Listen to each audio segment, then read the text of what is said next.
Welcome aboard! Ahoy there, fine young man.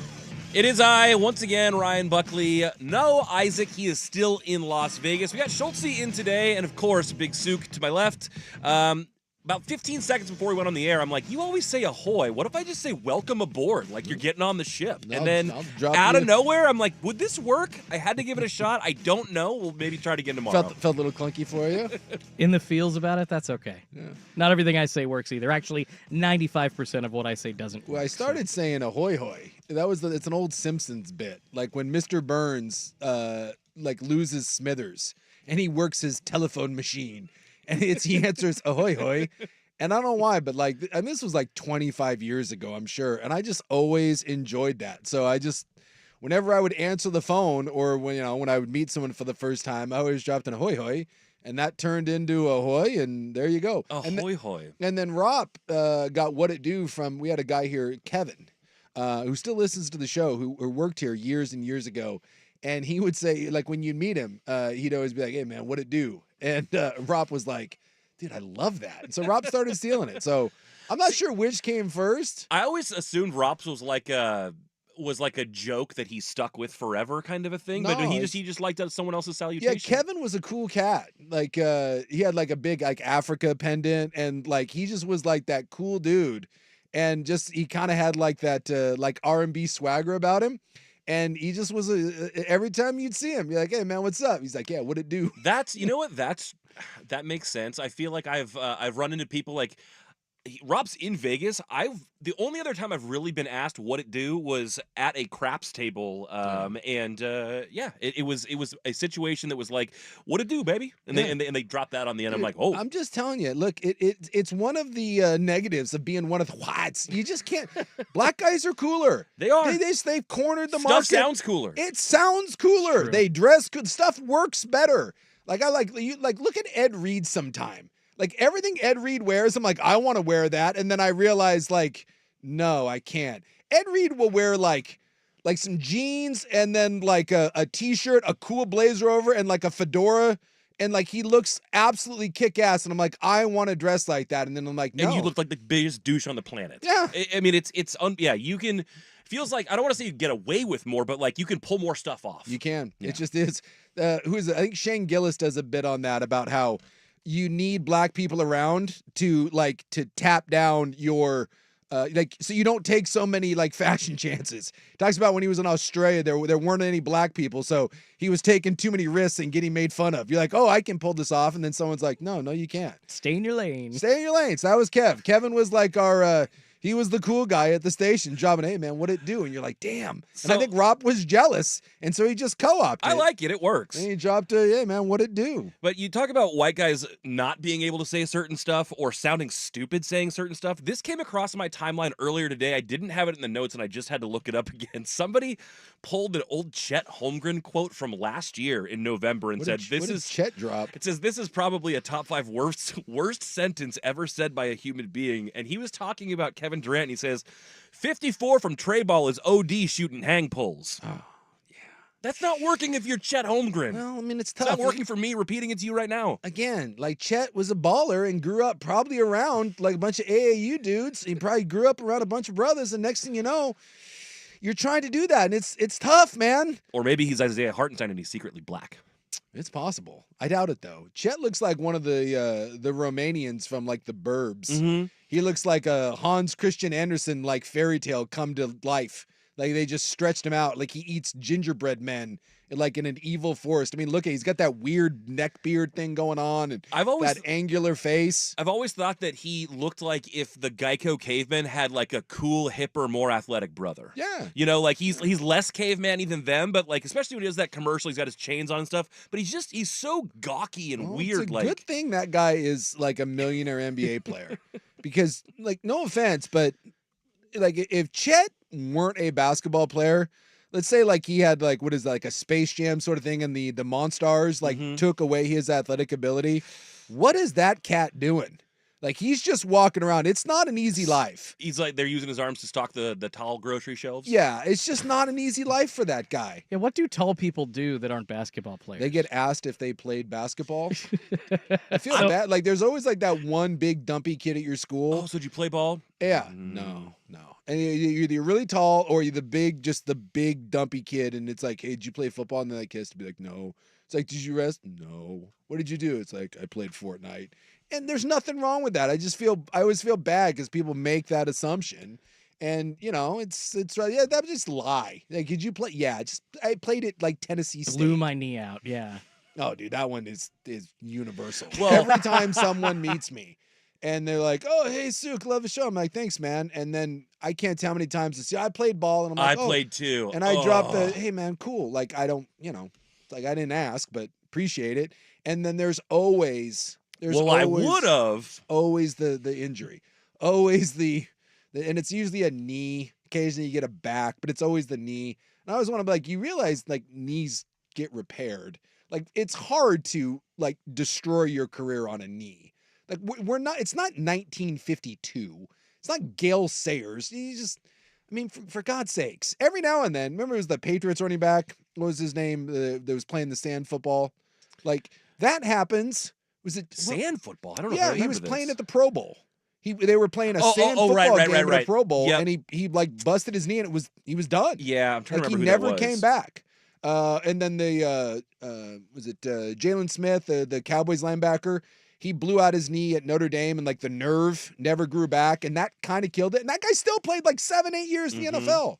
But there's always that one guy like, yes. Robert Edwards. Robert is who Edwards. You're looking for. Yeah, his career ended in a flag sand football game at the Pro Bowl. Tore 4 ligaments doing that. God. Yeah, and then like when you get nerve damage, that's like when it's problematic. But there's always that guy, that runs into me. He's like, yeah, and there's never a scar on his knee. He's like, yeah, his knee. I'm like, what? You got like one of those like ghost operations? Like, yeah, I got it scoped. I'm like, your career ended because of a knee scope? Just like, once. I've had 6 of those. Just once, I want to ask one of those guys, like, you know who Rocky Blyer is? The guy that came back from Vietnam with shrapnel in his foot and still won Super Bowl rings? Like, you could show maybe, like, a shred of the toughness that guy has. But no. I was like, hey, what? Why didn't you make it? I'm like, because I sucked. Yeah, just admit it. Like, I had knee problems too, but it wasn't the reason I didn't make it. So the Vancouver I didn't Ford make it because I couldn't play very good. Vancouver Ford text line is already in on our salutations. First, they're saying, and you're kind of a history buff, I think, so I feel like you might know this. Was Ahoy the first thing said on a telephone? They're saying Alexander Graham Bell tried to make that a thing. Yes, I believe that, and I think this is one of those that's kind of like debated. But yes, I believe that was supposed to be the original greeting, which is why Mr. Burns, that's the bit in The Simpsons.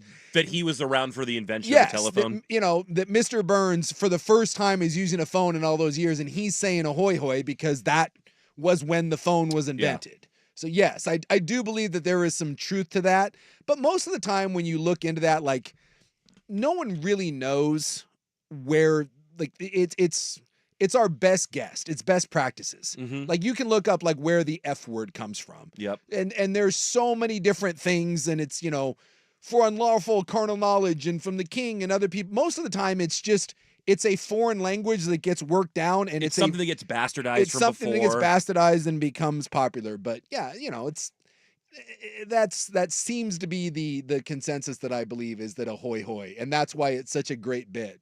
To say what you will about The Simpsons, and maybe it's not what it used to be, I contend that is the best writing in television history. There is not a more clever, relevant show. And it's always relatable. And look at how many things that The Simpsons have nailed. Like, you can go back. They do it all the time. They're like our world history through The Simpsons. Yeah, it's kind of at creepy. least our national history. That is a really, really clever show that doesn't get enough credit because, well, it's a million years old now. Well, and it's The Simpsons. It's an animated adult cartoons don't get the best raps. No, sometimes. But the writers of that is even again going back to the hoy hoy bit. That's a clever bit that Mr. Burns was around for the invention of the telephone. And they have millions of those. Yes. Text line also telling us that if he were not a basketball player, Chet Holmgren would be relegated to an Abe Lincoln impersonator. Abe Lincoln wasn't 7'1", but I see the resemblance though. Yeah, there's a little bit of that, a little bit of that. The neck beard is rough. That's it's like a young kid thing, though, kind of, isn't it? well, it's like in science, right? Just because you can doesn't mean you should. I feel that way about a lot of young beards. Like Yeah. it's Yeah. and we've all had them. We all had our teen wolf stage. It's just it's Adolescence is a weird time, and It's- I mean adolescence up to like the age of 25 for most dudes. It's weird. It's tough. Well, and I'll go on record. The NBA is home of the worst facial hair on the planet. I think that like Pau Gasol is like the first ballot Hall of Famer for the all-time patchy beard face because he got better when he got older, but he was young and trying. And like I feel like all the Euro guys coming into the league are trying to make themselves look older and do it, and it's just like it's not always working. Well, I mean, I hate to do it because he's my all-time favorite Blazer, but first team, The Dame goatee. first ballot Hall of Fame bad facial hair, Damian Lillard. It's rough. Wonderful, just marvelous. And before him, who I love, Brandon Roy.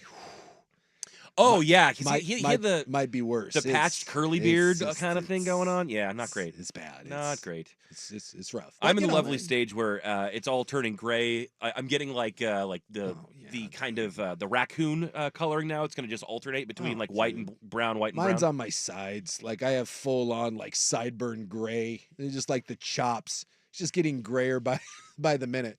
But I had my bad beard, and like I see photos when I was like 22. Yeah, it's rough. And then I did a goatee for a bit because I couldn't quite get a beard. Like it's That was the route I went down. Like I at least was like, well, if I can't grow this part, then I won't try. So I started with just the chin, and then I got to around the chin and the mustache part, and then the full beard was able to go in. But that didn't happen until much later.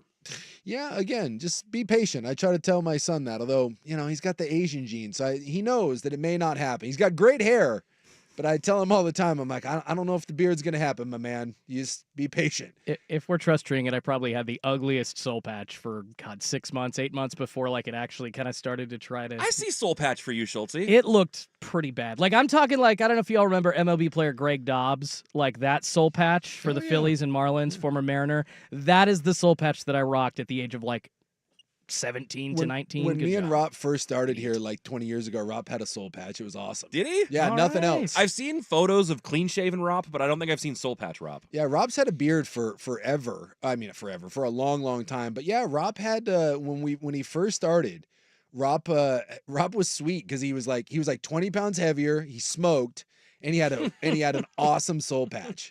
Like yeah, You were still getting the tail end of bartender Rob, weren't yes, you? yeah, full tail end. I remember like going to like a station function. We had a party out at our boss's house, not here anymore, and yeah, like Rob over in the corner with a soul patch, sucking down heaters like he's going to like a slam poetry night, and is sweet. But yeah, he's the first one. Like he grew that beard, and I can't remember the last time I saw him without a beard. It's just it's been forever. Yeah, when we first started, he was clean shaven minus the flavor saver. The text line says soul patch equals disgusting patch. We also have I guess if we're doing Blazer beards too, you mentioned Roy, Lillard. Al-Farouq Aminu's was terrible as well. Yeah, that's what I said. Like the NBA is home of the bad beard. It's just it's rough. For every James Harden, there's like 12 others that it's no go. And then you always feel bad too because in the Stanley Cup playoffs, everyone grows a playoff beard. And then you look at Sidney Crosby. Ooh. Yeah, that was rough. Like Sid is phenomenal, one of the best to ever do it. At least in hockey, I felt like you kind of had to. It was out of obligation, although not every guy does it. And then Jonathan Taves, the Blackhawks captain, he couldn't grow a beard, so he grew sideburns. It was, I'm telling you, you want to see something bad, look up Sidney Crosby playoff beard and look up Jonathan Taves. It's something to behold. It's and I guess you felt obligated because it's you're winning Stanley Cups. But forever, when those guys look at the photos of themselves hoisting the cup, there's a piece of them, a small piece, where they're like, I can't believe I had to look like that in that moment. man, that's rough. That's rough. On the opposite end of the spectrum, a man who wears his facial hair very well, dressed up nice today, Dave Grohl out at Wimbledon. Yeah. That was rad. I kind of forgot that Wimbledon was going on. It just started on Monday. Yeah, you sent me that photo of Grohl and you sexy beast, Dave He's Grohl. everywhere. Well, I love it that when guy. they show, because just anybody can go to Wimbledon. You Yeah. can buy tickets as like a general spectator, but if you're sitting in the boxes at center court, like everybody has to dress up and make a big to do about it as if you're going to be eating tea and having tea and crumpets and all that. And so he's got his nice jacket. He's got an actual necktie. Like I don't know if I've ever seen Grohl in a necktie. I know it's a little weird, but like the guy is probably worth $300 million. I'm assuming I'm sure he has one and he's done it before. sure he owns a suit at some point. That's not true. I did see him. Like he gave the eulogy at Lemmy's funeral, and I don't think he was wearing a suit. Like I've watched. I mean, I could see him going like black shirt, open collar, or something I've watched like that. multiple. I think maybe he went Joe Rogan, just black shirt. I love that Rogan's been doing like those fights for like 30 years, and he just wears the same thing, like an ill-fitting black shirt and some slacks. Yeah, I don't think Grohl. I'm gonna have to look that up. Because I was trying to think of because I watch a lot of Dave Grohl stuff, and I was like, no, I don't think I've seen him in one. And then I was like, well, the funeral, but it is Lemmy's funeral, so I don't know if you're allowed to wear a suit at Lemmy. If you don't know Lemmy, by the way, Motorhead. Lemmy Kilmister, is that his name? I'm not certain that you can go. Someone should wear some cutoff jean shorts. If you want to see something fantastic, the most rock and roll photo of all time, just look up Lemmy. Just type in Lemmy jean shorts. And that man had an affinity for Daisy Dukes. And I mean Daisy Dukes. And it's something else. That right there is rock and roll sex appeal. We will get into some sports today. We have a new horizon for college football this year. Everything's going to look a little bit different. The landscape has shifted. Want to know how everyone is feeling considering some of the shuffling we've done in the offseason. We also have a remarkable fall from grace that continues, and might be time for Ryan Leaf to step aside and for someone else to take the mantle. And vacationing in Egypt during training camp. An interesting move. Oh, that was a little story I didn't see coming today. Have to get to that. And we're going to do some truth telling today. Honest conversations about Bronny and the Lakers, Jason Tatum, and USA Soccer. That's all coming up today on 1080 The Fan. The home of Dirt and Spray. I'm Dirt.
Start My Heart, Motley Crue.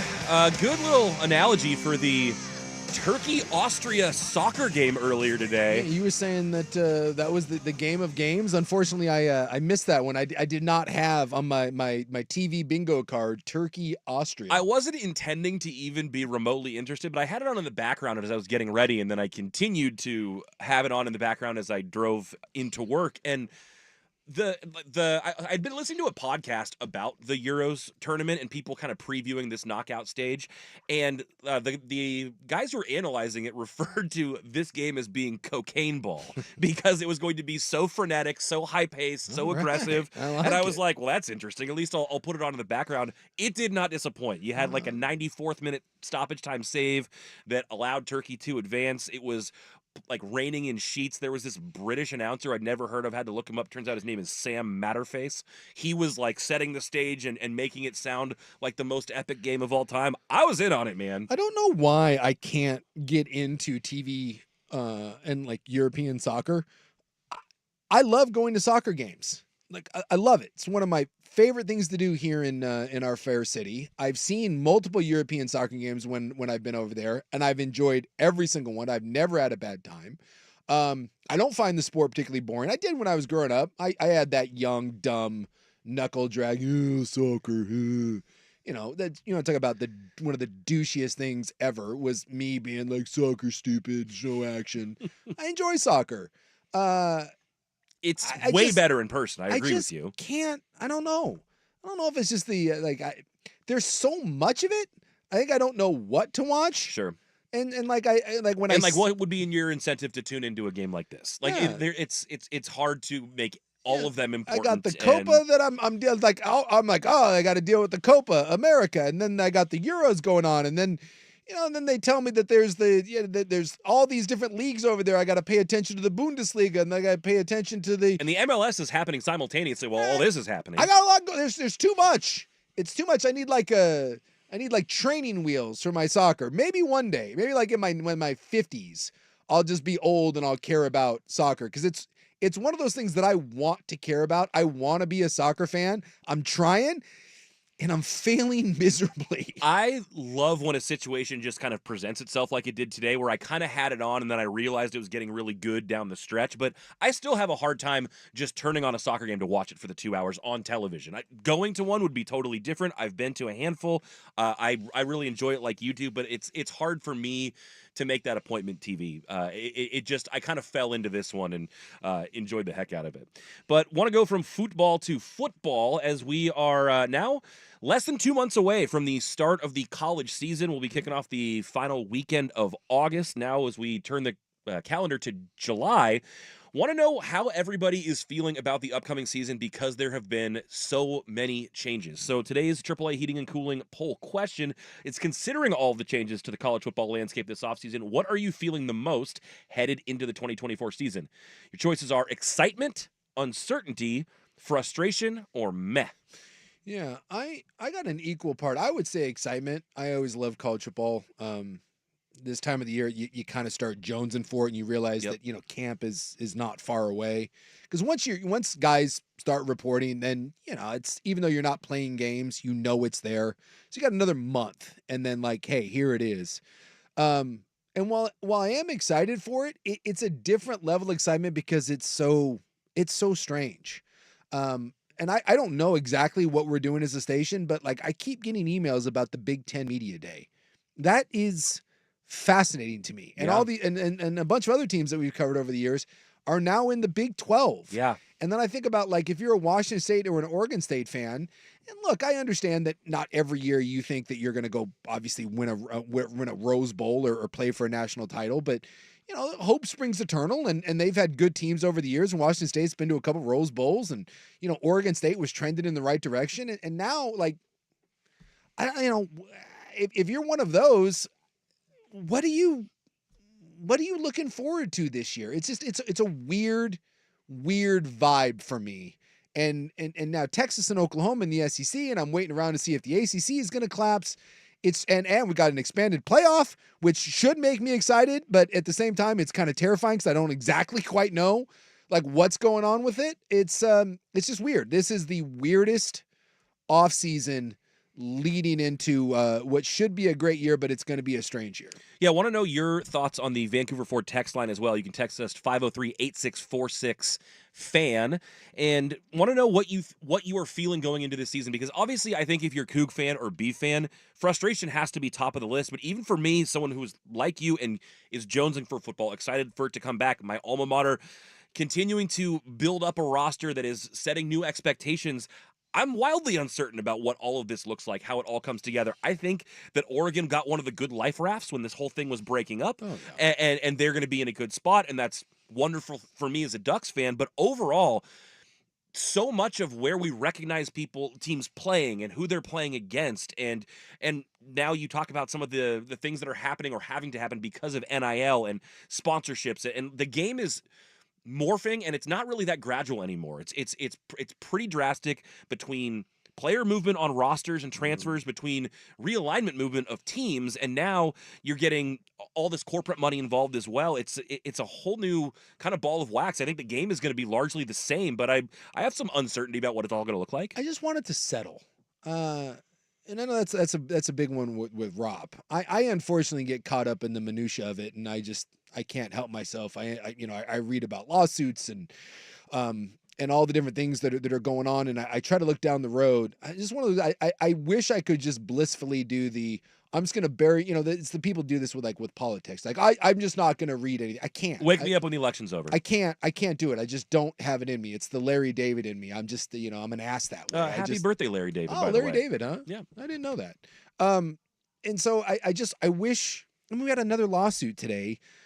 With people in basketball, but suing the NCAA again for the same thing, for name, image, and likeness and antitrust laws. And I want to just have it settled. Like, if the ACC is going to fall apart. The Right. Pac-12's dead, and it's not coming back. So if the ACC is going to have the same fate, just kneecap it right now. Florida State, just buy your way out, have the claps of it. Settle in whatever is going to be. If it's a 2-team, race, or if the Big 12 manages to survive, just get there and finish the damn NIL stuff and the transfer portal. Just come up with some sort of structure to where I can move forward and have an idea of this is what's going on, because the games are going to be great. I think the season is going to be infinitely more interesting with the expanded playoff. We got Ohio State coming to Autzen, for God's sakes, and then Oregon turning around and going back to Michigan, and you got road games at Wisconsin. It's going to be a lot of fun, and USC and Washington along for the ride. It sucks what's happened to Oregon State and Washington State, but this is going to be a really fun, interesting season. I promise you, Texas is going to be the most hated team in the SEC. Texas is going to be a fun team to watch get their ass kicked, or to hate root against if they're rolling through. Yeah. I mean, there's just so much good going on, and yet it does feel a little bit marred because of the uncertainty, and it's just the ever-changing landscape. We still don't know how the $22 million in revenue sharing is going to go. Right. We don't know what's happening there. We don't know what's happening with Title IX. We don't know what's happening with the other sports. Well, and all that, we talked about the private equity opportunities that and some of those things they're developing, and we know that 50 ADs have had meetings with these people who are willing to offer up money. Yeah. What that's going to look like if we're going to be naming haves and have-nots as we go into the season. We're like it's a bad divorce, right? And we're all the kids.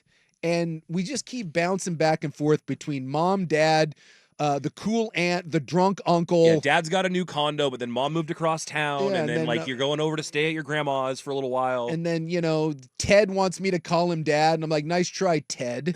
That's not going to happen. I appreciate the present, but I know that you're treating my mom rough, and maybe that's good or bad. I don't know. Like, there's just a lot going on. I'm going to say bad. Started off good, then got bad. It's a tough go, and I just want to get in my normal, give me my Mr. T lunchbox and let me come home and watch Disney afternoon and like ride my Schwinn down to the schoolyard. I just, give me I need some structure. Yeah. I need some cool rules, Ted. I need to know where I'm going.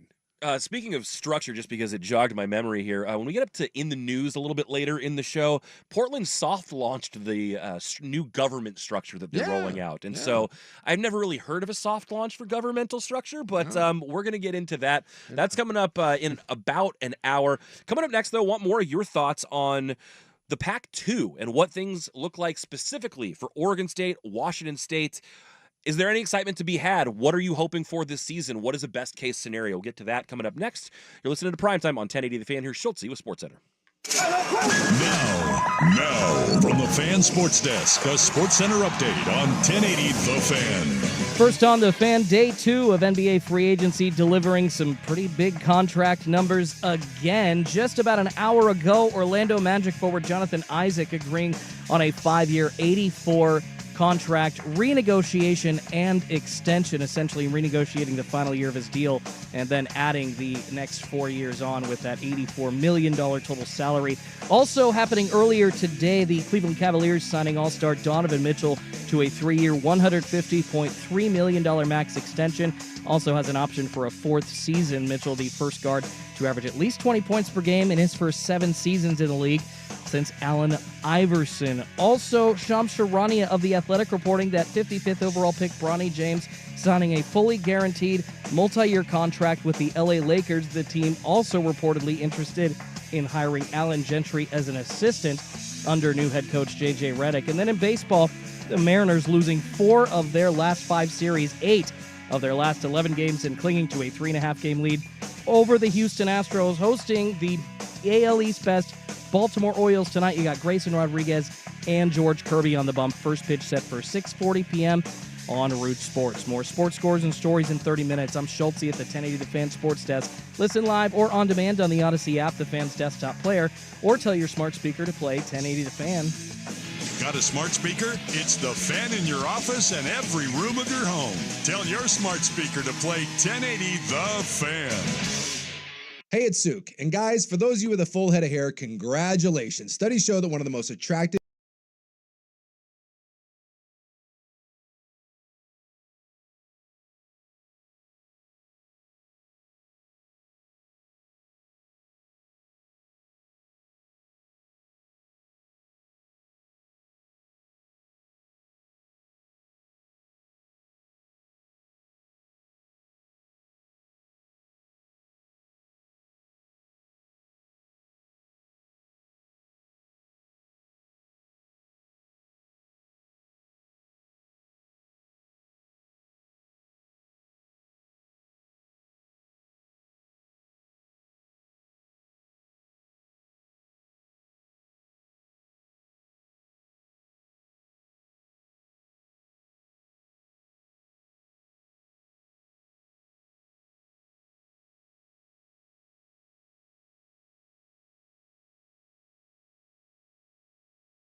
Welcome back to Primetime, talking about the upcoming college football season and just how different it will be. But before we get any further into that, I did get a notification from Twitter, X, whatever you want to call it, during the break, from our friend Christiana, who listens almost all the time, and she was asking where we find the fan merch locker stuff, because apparently he was having trouble finding the link.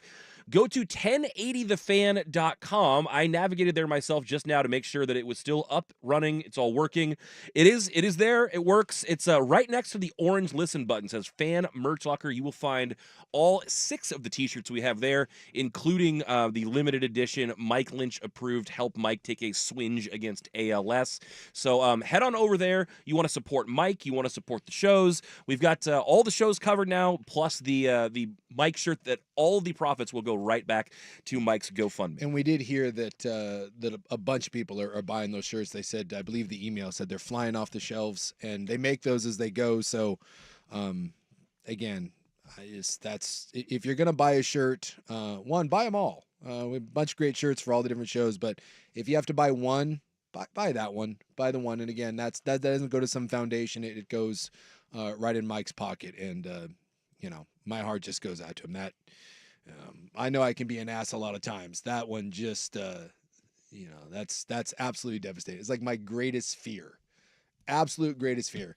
I did reach out to him and say that if he ever needs to laugh, I will come over and make fun of him because I am an ass. So if you want me to come over and make ALS jokes, well, let me know. I'll just have to lean into that one. I think I might start by taking some shots at the Yankees, but that's probably as far as I go. I don't know, Suki, you might be onto something. There's like this, I don't know if they're still existing in town, but like a person that'll come cuddle you. You could just like offer up a service. I will come make fun of you. I will make you laugh. I will make your day better. $50 an hour. I have no other way. It's like, it's just like, if I stop making fun of you, it means I don't like you. It's just, that has always been my way. I was joking the other day. I have a good buddy of mine who is, he's got some health problems from his time in the military. He was around the burn pits, and I make fun of him every time I see him. Every time I see him, I make fun of him in the burn pits. And he's like, one of these days I'm going to get cancer. And I'm like, I'm going to be forced to make fun of you. I don't want to make fun of your burn pit cancer. I'm going to have no choice. I've been making fun of you for 10 years. I can't stop now. The show goes on. The show goes on. So just accept the fact that one day when you send me a text message telling me like something very serious, I'm going to have no choice but to lean into it. And I told Mike the same thing. I said, if you ever need someone to come over and not like tiptoe around it, because it's hard, man. I'm sure, like, what are you supposed to say in those situations? Like, they're just the most awful situations known to man. And there has to be one person that's like, yeah, all right, I'm not going to do that. Hey, are you okay? No, I'm coming in double guns. Coming in and I'm making fun of you. Well, let's get back onto the football train. Coming up in the next segment, want to talk about a fall from grace that may make even Ryan Leaf move aside. But first, want to wrap up this conversation on the Pac-2 specifically and what people are expecting, what their emotions are going into it. One texter, I think, with a really candid response says, I renewed my season tickets for Oregon State for the 15th straight year as an alum, but I'm frankly still bitter and pissed. Oregon State was trending to a very respected top 30 program with Smith, and now that's gone, and nobody seems to care that we're relegated. I used to dream about a magical Rose Bowl season, but no more. I frankly have zero excitement about the season as I just don't know. Oh, it just moved. The text moved there, but I don't know what they're actually playing for. I hope things shake out, as you had referenced, for the better, and for myself, my family, and money will try to support as long as we can. Yeah, my heart goes out to you, because if you're a Cougar or a Beaver fan, I don't know what to tell you. I don't know what positive spin. I know Rob was always trying to spin this isn't a horrible thing. It's a disaster until they find a major conference. Yes. I mean, and maybe they find that home and maybe they don't. I think it was Kerry Eggers or maybe it was Wilner. Someone today was going back and forth with someone on Twitter, and, they were talking about, it's not Portland State, okay? Let's stop with that. And Oregon State and Washington State for the next couple of years, they've got some money from the war chest that they can build it up, but like, you realize that unless the Mountain West just completely collapses, you have to pay exit fees to all that. And if the Mountain West, completely collapses, then you're just the Mountain West. You need 9+ teams to leave and join with you to form a conference.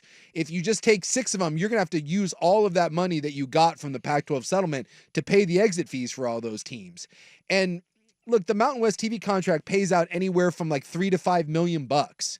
So I'm sorry, but you're not getting a financial windfall. Let's say you add Oregon State and Washington State into it.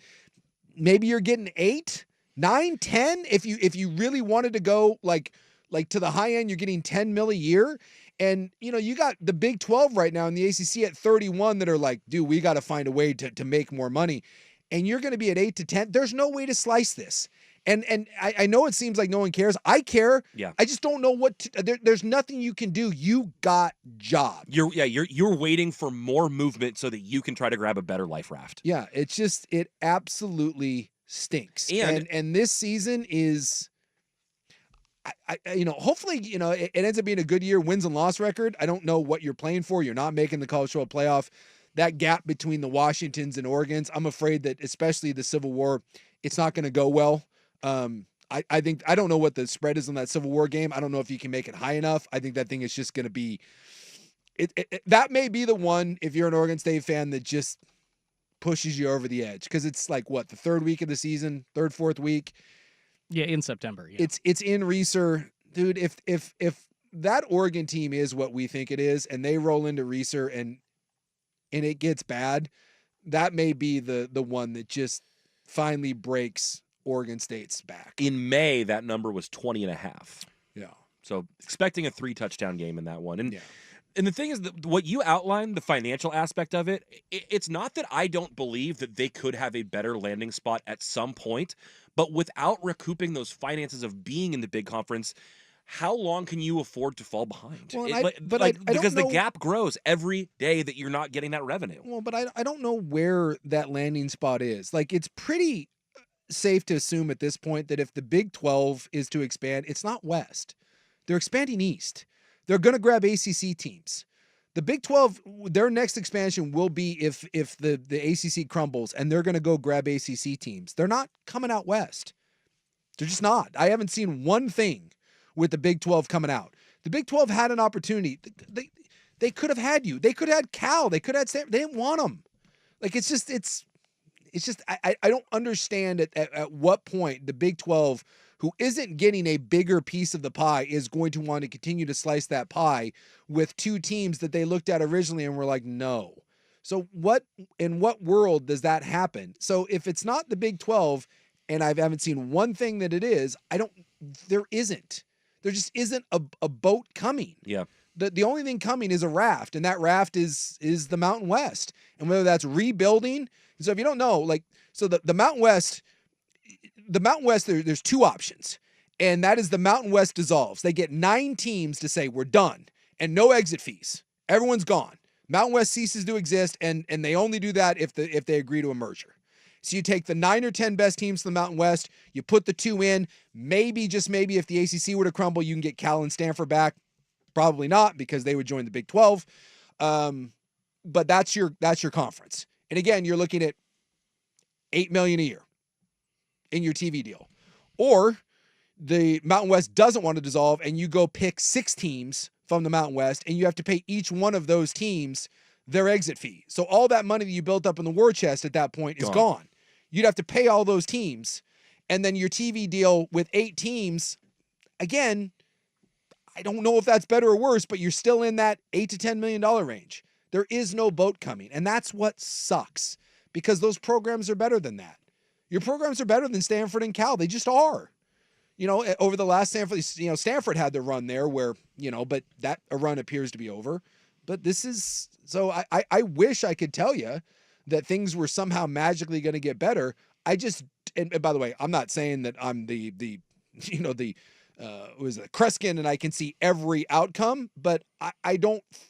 It's hard to see where this story has a happy ending. Yeah, I don't see it. Yeah. I want there to be one, but I don't see the savior. It's not making sense. Do either of you think that, and this does seem to essentially be like one of two options for both of these schools, it's either a Mountain West, Pac-2, whatever you want to call that combination, or waiting for one of these conferences? And obviously everybody wants the latter, but do you see basically any shot of what conference has already expanded to the West, the Big Ten, with some realignment here in a few years? I'm just trying to, answer the question. You say, what are the Beavers playing for this year? Why? Exactly. No, I don't know why they would do that, but you're asking about a scenario. Just remember, every time that you add a team, Yeah. you have to split the pie. Realize that the Big Ten looked at Oregon and Washington and went, no. They have partial shares, like very, very partial shares, and not for 1 or 2 years, for like 6. Like it's to like I think it's to the next TV deal. It goes up a little bit, but they looked at Oregon and Washington and were like, no, we're not giving you. So, again, the only reason you move west is for TV slots, right? TV slots and eyeballs. I guess the chance I was thinking of is that maybe a little bit more realignment between the Big 12, SEC, and Big 10, maybe out Midwest is happening, which gives room. As you're saying, ACC teams are coming because that conference is dead. And the Big 10 does, I would say, see an advantage of having those other 2 West Coast schools within their portfolio with Oregon and Washington. What? I get it. No, there's really no actual benefit, but eventually I think Oregon State is playing to hang on for 2 years for that hope, essentially. And that's all they've got. I'm sorry. There is no scenario where the Big Ten and their $90 million a year that they hand out to teams comes knocking at your door. No. And just wondering. That's like me sitting around saying that one of these days Salma Hayek or Halle Berry, one of those two, really feel like one day they're going to wake up. Yeah, and the be SEC like, could come calling as well. It'd be Pink, maybe. She's gonna really look out here and be like, you know what she's been missing? This mediocre small market radio host. I bet you could get Pink. Washed out practice squad NFL player with bad knees. My terrible, terrible knees. Well, before Suk paints too bleak of a picture about the future, things couldn't be going much worse for a former #1 overall draft pick. We'll get to that story coming up next. It's 3:50 on The Fan. The afternoon round of the 10th annual Fan Golf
Coming in for the Beavs and Cougs fans, even from Duck fan on the Vancouver Fort text line.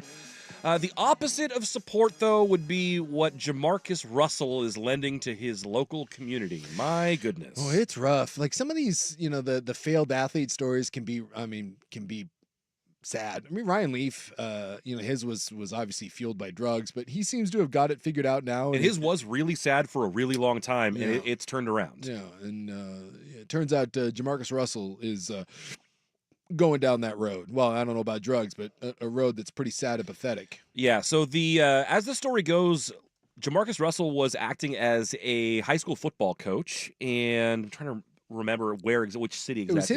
It was his hometown school. It's like where he went. But basically, he went to raise money for the high school, or said he was raising money for the high school, and was asking for $74,000 for the school. I think it's in Mississippi, which someone was willing to pay, and then he took $55,000 of it for himself. Yeah, they wrote him a check for $74,000, and then they found out he deposited into his own account, and then when they asked him about it, $55,000 was already gone. And then they tried to do a stop payment and didn't work, and so of course now they're suing him, which is, and I guess there's two sides to every story, but come on, man. And like, apparently you're really scamming like your high school.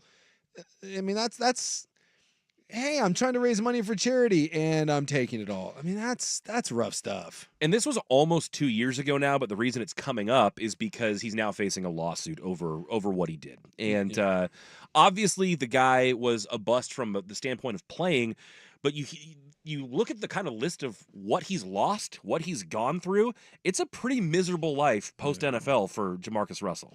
Well, I mean, no one ever feels bad for any of these athletes because, one, the ones that don't make it, a lot of times it's seemingly due to their own negligence, right?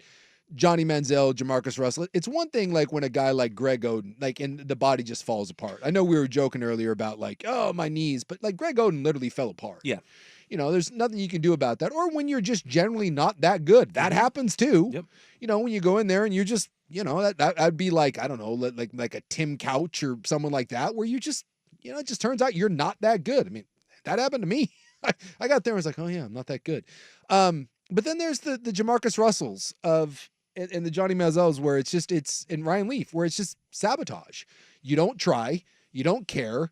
You get your money and then you just, F off, and eventually the league chews you up and spits you out. And then at that point in time, it feels like then you turn to those vices more than you even did before because you're down and out and you get into this downward spiral, which he's clearly in now. Yeah. And there is part of me that does feel a little bad for him I mean, a lot of this is your own doing, but that's probably a dark place. Your whole life you've been working towards something. You get there, you think you've made it, you're on top of the world, and now everywhere you go, and this is the part where I guess I feel a little bit of sympathy for him, is that if you're Jamarcus Russell, everywhere you go, you're not anything other than Jamarcus Russell bum.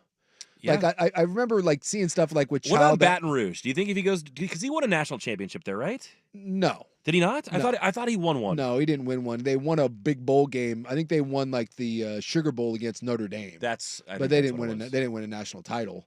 And yeah, I don't know. I mean, that's what Vince Young. Vince Young just went back to Texas and was trying to just hey, I'm around Texas. No, look at that BCS national champion 2003.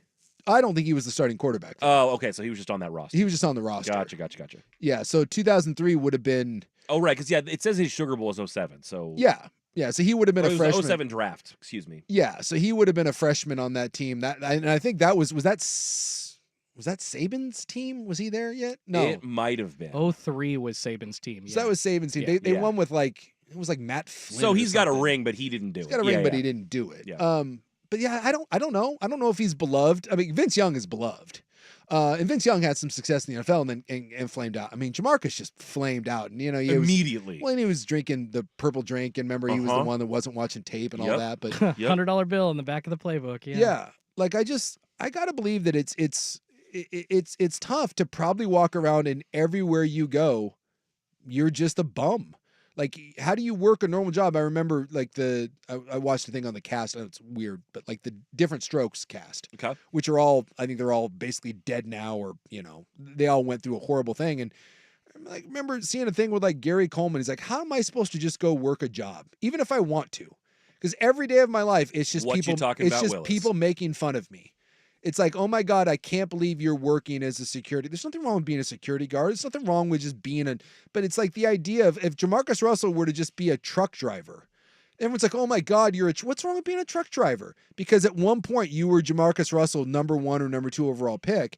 And I do have some sympathy towards that everywhere you go, people just want to talk about what a loser you are. And then, you get into some drinking and you get into some drugs and you gain some weight. And before you know it, your life is in a sewer. And it's hard to pull yourself out. Not quite the same fall from grace, but coming up a little bit later, I mentioned the Hot 5 at 5, but a baseball player who was once a batting champ, now looking for a job as well. We'll get to that a little bit later. But coming up next, why are administrators at colleges counting flagpoles? We will dive back into the world of conference realignment. We'll do that in hour 2 on Primetime on 1080 The Fan.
The Fan. Welcome back. Hour number 2, Primetime. No Rop, he is in Las Vegas, hopefully winning lots of money. It is Buckley, Suk, and Schultze in for you on a Tuesday. Coming up a little bit later this hour in the news, we'll get to the soft launch of the new Portland government and all that entails. Also, Portland man stabbed 13 times and lives to tell the tale. Oh, all right. That'll be exciting in the news. Yikes. Yeah. I mean, better than the other outcome, right? Yeah, I guess it depends on where you're stabbed. Although I see those things like on Twitter all the time. You see like an X-ray, someone's got like a butcher knife through their eye, and they're like, "Yeah, I'm fine." I'm good. Oh, hell no, just don't pull that out, right? Just a flesh wound. They do tell you like if you get stabbed, leave it in. Don't pull it out. Yeah, I've heard that as well. I have not found myself in that situation, and I hope to not find myself in that situation. No, I've been stabbed with a fork a time or two, but never cutlery. I did have a Q-tip go all the way. Yeah, my gal stabbed me with a fork once. Okay. And then when that didn't hurt, Purpose or accident? No, that was purpose. We were in Iceland and I was doing something. Probably, something that just pissing her off. Worthy of getting stabbed with a fork, So apparently. she took a fork and she stabbed me with it. And then when I laughed about it, then she took the red hot cinnamon roll that just had come out of the oven and then stabbed the cinnamon roll and then tried to burn me with it. To be honest with you, the hot cinnamon roll hurt worse than the fork stabbing. When you get that sticky, sugary substance that's between the layers, and Yeah. that's not gonna be piping hot. Oh yeah, dude, it's a domestic situation at my household. That apparently when a fork doesn't do it, you just go to a piping hot pastry, and it leaves a little bit of mark. It sends some hairs. Well, that was in Iceland. I don't know if you've ever considered missing work to go to Egypt. We will address that in the next segment I wish. as well. But right now, you sent me a story about some of this conference realignment stuff that I found fascinating, because aside from all the who's playing who and who gets left out and who's in, there is a logistical nightmare unfolding for just about everybody. I teased it by saying why administrators are counting flagpoles. There's a huge piece on ESPN about this, and it interviews a ton of different people at all different levels and roles in different athletic departments and universities, and all the things they're going to have to do to change conferences. Everything from travel arrangements, where they're going to eat on the road, to court decals, and how many flagpoles you have to have because of how many opponents you have in your new conference. And if you thought that this was going to be rough just for the players and coaches who have to scout a new opponent, I got news for you. It is a nightmare for everybody. I do love that there's not enough flagpoles. Now, Oklahoma is dealing with flagpoles. Yeah, they've had to completely change as the Big 12 evolved, and now that apparently they're like, we're not doing it anymore. Screw the SEC, because they're like, I am not putting up more flagpoles and then having the SEC change. Yeah, all the little things. Think about all the different logos, everything that goes into that. It is probably a logistical nightmare, and that stuff. I mean, I know in the grand scheme of things, that's not a bunch of money, but I'm sure when in athletic budgets, when things are tighter now than ever before. You can't afford the screw ups as much. You can't afford the screw ups. Can't afford fines for not doing things the right way. Yeah, and it'll be interesting to see how. Like Oregon and Washington, because they're taking partial shares, even USC and UCLA, because UCLA has to rip off a chunk of change to give to Cal every year. Yep. I think they're peeling off some money to that. In the Big 12 schools that are there, I mean, they're not making that much. It's about the same as what they were making under the old Pac-12, right? It's like 31 a year.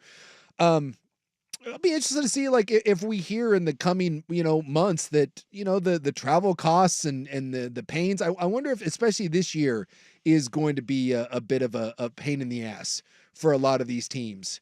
Everything from flagpoles to uniform changes to court logos to all of that stuff. Media days, and I guarantee that some of the people that are in charge of travel are pulling their hair out right now, especially for the non-charter teams. I mean, at least with football and basketball, I believe all of that. I don't know about basketball for everybody. Football is all chartered, but I'm sure for some of the other sports, getting to and from places and then figuring out where you're going to stay and where you're going to eat and all that, I'm sure that is a logistical nightmare that I can't even begin to fathom. I mean, I would think rebranding and reorganization just in itself, like the time that you spend on those phone calls and then all the contracts with all those new logos, all those new flags being made, that's got to be a few milli per school right there. Well, I'm seeing different examples and small anecdotes all over the place. For one, I found it interesting, too, that these schools are not doing it alone. They've all suddenly had each other's backs. Even though they're rivals within conferences, they all want it to work for, the school standing next to them. Like, if you're trying to go to Maryland for the first time, apparently Maryland is being very gracious and being like, hey,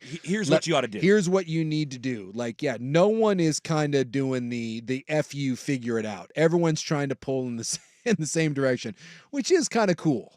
That people realize that a rising tide lifts all boats. Yeah, and there are things that I wouldn't even think of. Like, they're talking about how they're resurfacing Pauley Pavilion at UCLA right now, but how the Big Ten has different standards for where the logo is supposed to be placed and how many other sports they also need to play on the court of Pauley Pavilion, and whether that Big Ten logo will work for basketball as well as volleyball, as well as anything else that's there. And there's 100 of those things out there that someone has to think of and not screw up. Yeah, the logo thing is interesting. Like, and that goes through anytime you go through any sort of rebrand. Like, think about how many stuff inside the Ducks facility has the Pac-12 logo on it. Oh my God! Like, it's everywhere. It's everywhere. The article points out that a lot of people don't even understand Arizona's time zone. So for schools, Arizona and Arizona State, because they don't observe Mountain Time half the year or whatever it is, that like daylight they have savings, to or daylight savings. Excuse me. They have to inform their new conference members of the Big 12. Hey, just so you know, if you're traveling in months here through here, it's going to actually be this way. Just heads up, so you don't miss all of your appointments. Just wait till the ACC crumbles, and then you have to have that whole realignment shift. And like with the Oklahoma thing, putting up the number of flags for teams in the conference, like if you're Washington State and Oregon State, do you just not do anything? Do you just, do you do the Pac-2 logo? Do you change everything? Do you just like black out the one and you just have the 2 on there? Yeah, I don't. And do they actually roll with the Pac-2, or do they just? That's embarrassing. I wouldn't think so. That is but embarrassing do they still if call do. themselves the I don't Pac-12? think so. I guess they're like Mountain if West we go members? to and I don't we get someone on the horn. Like if I go down to Reeser, is there going to be a Pac-12 logo on the field? Will their uniforms have the Pac-12 logo, or is it just going to be? It's like when Ricky Bobby loses his sponsor and he just has the cougar on there that says me. I would say twofold that they're probably going to keep the logos that they have in place just to save money. Both the Cougars and the Beavers would. Yeah. And they are still that. I think they own the name. Exactly. And then that's kind of the other point I'm making is that the ownership of the name, I would assume, also keeps that money coming to their schools, right? They would be stupid to even try to rebrand or do anything like that. That I would think that affects the money that they got in that settlement, but I don't know for sure. Yeah, because when you go to the Pac12.com it's still there, but they have removed all the other teams. Well, and now So when you go to Pac12.com, it just pulls up those teams. Just those teams. Oregon State and Washington State. Vancouver Ford text line pointing out that the Pac-12 network officially went dark at the end of June as well. So now there's nothing else up there. They just went with the logo for a while, and now it's kaput, gone. Vancouver Ford text line. I work for the city of Vancouver. We changed the logo and branding last year. It's an S show. And that's for one city, just city. Updating their look. Yeah. Like that doesn't include all the other things that you're a part of statewide, and that's a whole. It's going to be a whole thing. Yeah, like I said, I've told the story that when I first got to BYU, we became a Nike school, but everything we had was Wilson, and we couldn't. I'm guessing we just couldn't change over in time or whatever, so we just took crude Nike patches and we sewed them over every W had, and it wasn't well done.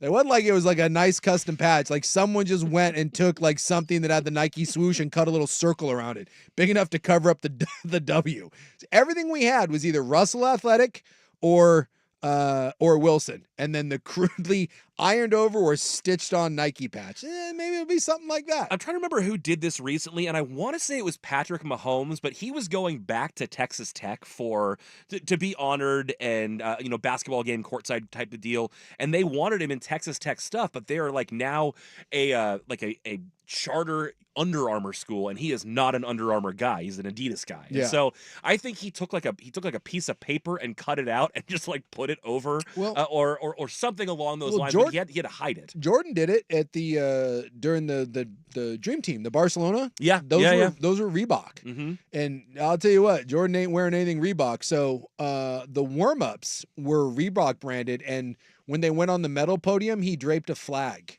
He took an American flag and draped it over his shoulder. so that it never showed. And so it never showed. He was wearing like a sash with an American flag because he refused to wear the Reebok logo. He's like, yeah, no. Yeah, I'll technically wear it. You ain't seeing it. No. And like I know like spats are a big deal. Like all the shoe companies will not let football players, if you don't know what a spat is, it's like where you tape your ankle and then you put your shoe on and then you do a tape job over the top of it. It's the tape you see over the cleats. Yeah, and that ain't happening because those teams spend a lot. So I remember like when we had to do that, they would take a Sharpie and you would have to draw on the swoosh. And I guess then after a while, Nike made like stickers that you could put over your spat. And now I read an article not too long ago where Nike and Under Armour and people are trying to rage against spats and telling the teams, no, you ain't doing it. I don't give a damn. Like, hey, we're paying you a lot of money. That shoe is going to be front and center. And then Mahomes' personal logo is going to be on the Texas Tech unis. Oh, is it? Yeah, he's got it's like a PM. It's It kind a of looks like a globe, maybe, or well, like it looks like a gladiator helmet. Oh, that's right. It's like a PM, and then it looks like a Leonidas sort of thing. I guess that is going to be on the Texas Tech uniforms. Turns out when you win a couple Super Bowls and you're from Texas Tech, you're like, yeah, I want my logo on there. So I guess they now, or I guess Texas A&M is now an Adidas school. Someone said we should look up their reveal. I do remember the Nike and the spatting and just the shoe brand obviously being a huge deal for Oregon football when I was interning there, working in the football department. They basically had a rule: you don't get spatted over your cleats. Yeah. Like, and there were guys that were like, I absolutely need this. And I think the deal was with the trainers, we cannot do it pre-kickoff, but if you come over and you say you need to get taped up, we can do it right after because it's like a medical thing. And so guys would basically know that the logo's got to be intact, but as soon as this game starts, I'm going to get spatted because this is what I need, and that way I'm like playing within the rules. Additionally, there was a practice where former defensive back Jackie Bates decided to roll out to the practice field in Reebok cleats, and Mike Bellotti was like, what do you think you're doing? And he's like, these my cleats, coach. And it was honestly just Jackie trying to stir the pot, trying to see what kind of a reaction he was going to get, and he got kicked off the practice field. You don't come back until you're wearing Nikes. No, people take that stuff seriously. We had right back around. My offensive line coach, who again, worst person I ever encountered in football. Rest in peace. Terrible human being. He, in my opinion, he would not wear, and I'm sure it's the same way.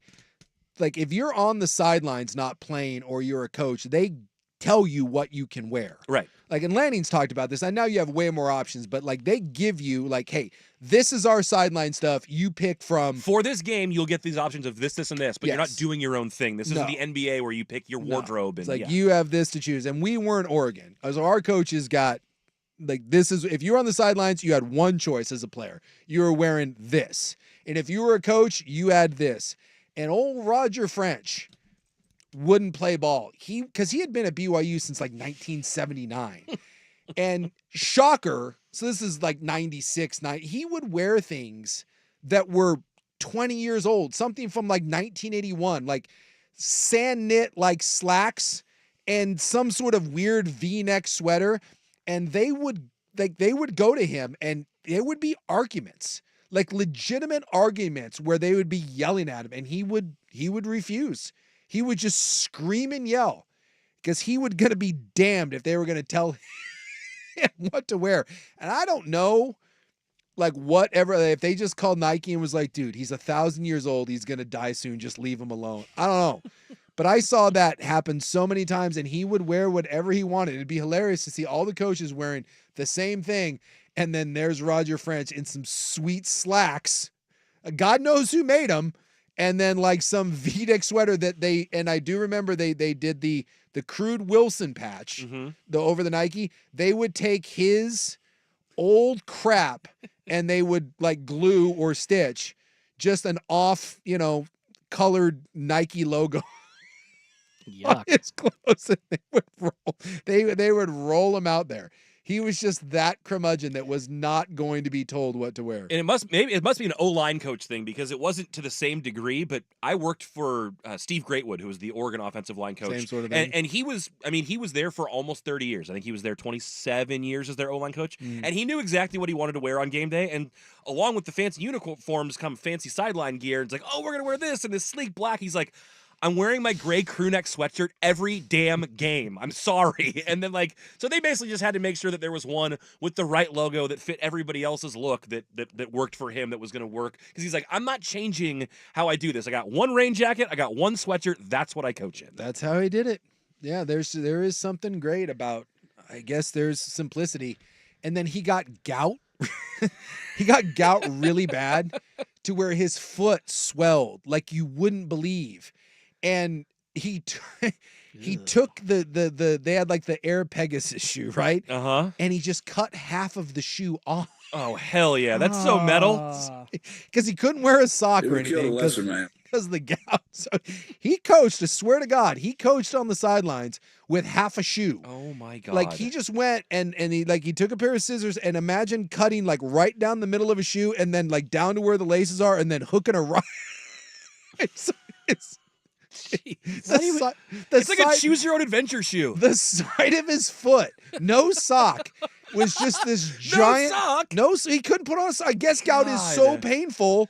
Like you couldn't. Like there's nothing you can do. So he just had his grotesque, swollen foot. Why wear half a shoe at all? That would just hang. Well, I guess the equivalent. I guess the other thing is like, I don't know. Like, do you just wear no shoe? I don't know. No shirt, no shoes, no coachy. I'm telling you, that dude. They called him the creature. He was the most fascinating human being, and I have so many great Roger French stories. He was legendary, and he was such a bastard. But he would dye his hair like with the worst. Think like Rudy Giuliani. I was gonna say, did he get the Giuliani drip down the sideburns? So anytime it would rain, and he had the sweet comb over, so anytime it would rain, he would freak out and scramble, and someone would need to go get him a hat. Because when it started raining, he'd get the black streaks that would come down. And so he'd put on a hat, and it didn't matter because it'd still get wet. So they would, like all our hats, like our BYU hats, would be like white or blue, and then you could see the black dye start to bleed through the hat. Like you couldn't take him seriously. Like he was a great O-line coach, but he would just be yelling at you, and all you could do is look down at his gout foot and his weird dyed hair hat. And then this man is just berating you and saying you the worst horrific things. Like the things he said to me, they're like the worst things possible. But you would try and like, you would be laughing. Like you'd want to cry, but also laugh. So painful, but also like, you gotta love the character. Did anyone call him out for the hair? Like, how's that spray on hair looking, coach? Dude, he just, he was like, everyone knew. He just was, that's why they called him the creature. You know, he's the same. He had a hernia and it would fold over his pants. So he'd that makes me uncomfortable. He'd be yelling and screaming and his hernia would pop out. Oh no, I've had a hernia. This is over awful. the top of it. Like I'm telling you, you can't beat it. Push it back in, coach. He broke his finger once opening a bottle of water. Broke his finger? We were at Wyoming. How do you do that? We were at Wyoming, and he the worst thing is he would come and if he ever came and sat down at your table when you're eating, you're like, F. Because you're sitting around like with your buddies, and then he would come sit down and you're like, holy, like here's the most awkward dinner of all time. And he was sitting there and he took a bottle like Dasani and he went to open it and he broke his finger.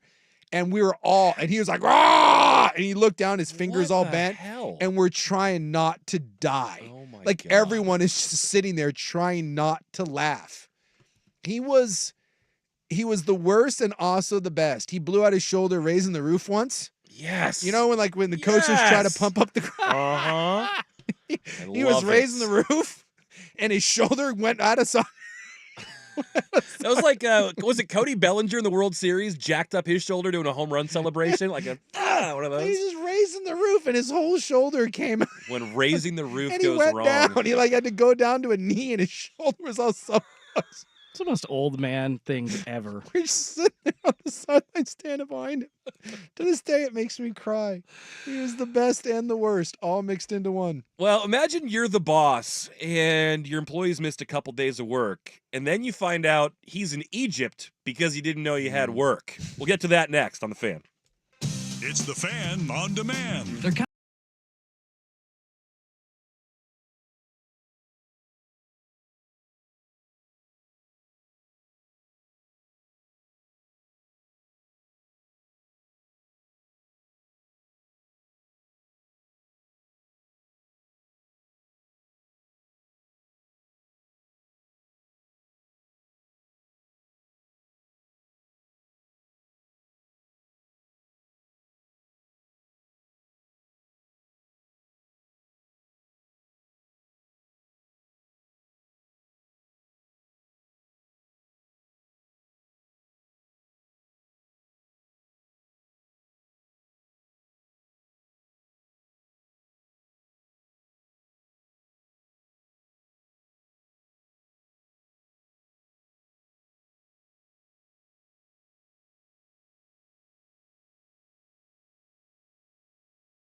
We might punt on the missing work to be an Egypt story for the time being because Souk just reenacted what it's like when someone blows out or dislocates their shoulder raising the roof as an old O-line coach, and let me tell you, it was something. It's weird that, all these, I always say that I try not to romanticize football.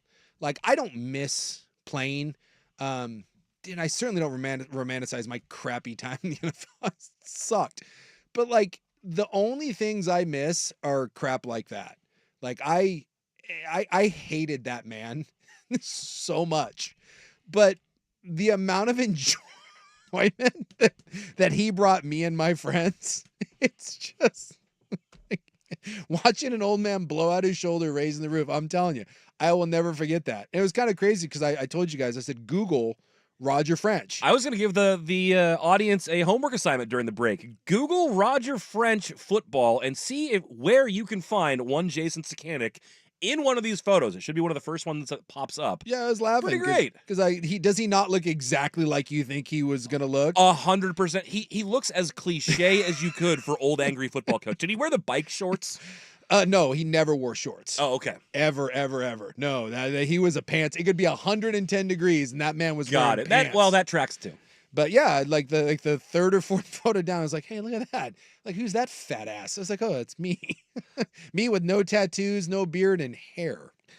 We got a burn and turn. In the News is next on the Fan. First, Schultze with SportsCenter. Now, from the Fan Sports Desk, a SportsCenter update on 1080 The Fan. This update is brought to you by Reynolds Defense Firm. If you've been arrested for DUI and need a team of attorneys you could put your trust into, call Reynolds Defense Firm today online at reynoldsdefensefirm.com. First on the Fan, pretty busy day 2 of NBA free agency. Some big contracts being handed out again. The Cleveland Cavaliers signing All-Star Donovan Mitchell to a 3-year, $150.3 million max extension. That actually also includes an option for a 4th year. Mitchell, the first guard to average at least 20 a game in each of his first 7 seasons since the answer Allen Iverson. The Orlando Magic making a couple of moves, signing forward Jonathan Isaac to a 5-year, $54 million contract renegotiation and extension. They're also bringing back big man Mo Wagner on a 2-year, $22 million contract. Shams Charania of The Athletic reporting that 55th overall pick Bronny James will sign a fully guaranteed multi-year contract with the LA Lakers. The team is also reportedly interested in hiring Alvin Gentry as an assistant under new head coach J.J. Redick. And in baseball, the Seattle Mariners, losers of their last 4 series, 8 of their last 11 games, and clinging to just a 3.5-game lead over the Houston Astros, host the AL East best Baltimore Orioles tonight. You got Grayson Rodriguez and George Kirby on the bump. First pitch set for 6:40 p.m. on Root Sports. More sports scores and stories in 30 minutes. I'm Schultze at the 1080 The Fan Sports Desk. Listen live or on demand on the Odyssey app, the Fan's desktop player, or tell your smart speaker to play 1080 The Fan. One number does it all for contests and texting your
Running a little behind on Primetime, you know how we do.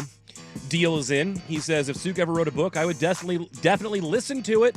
Books on tape, the Jason Sukanik story. It's the only way to do it now.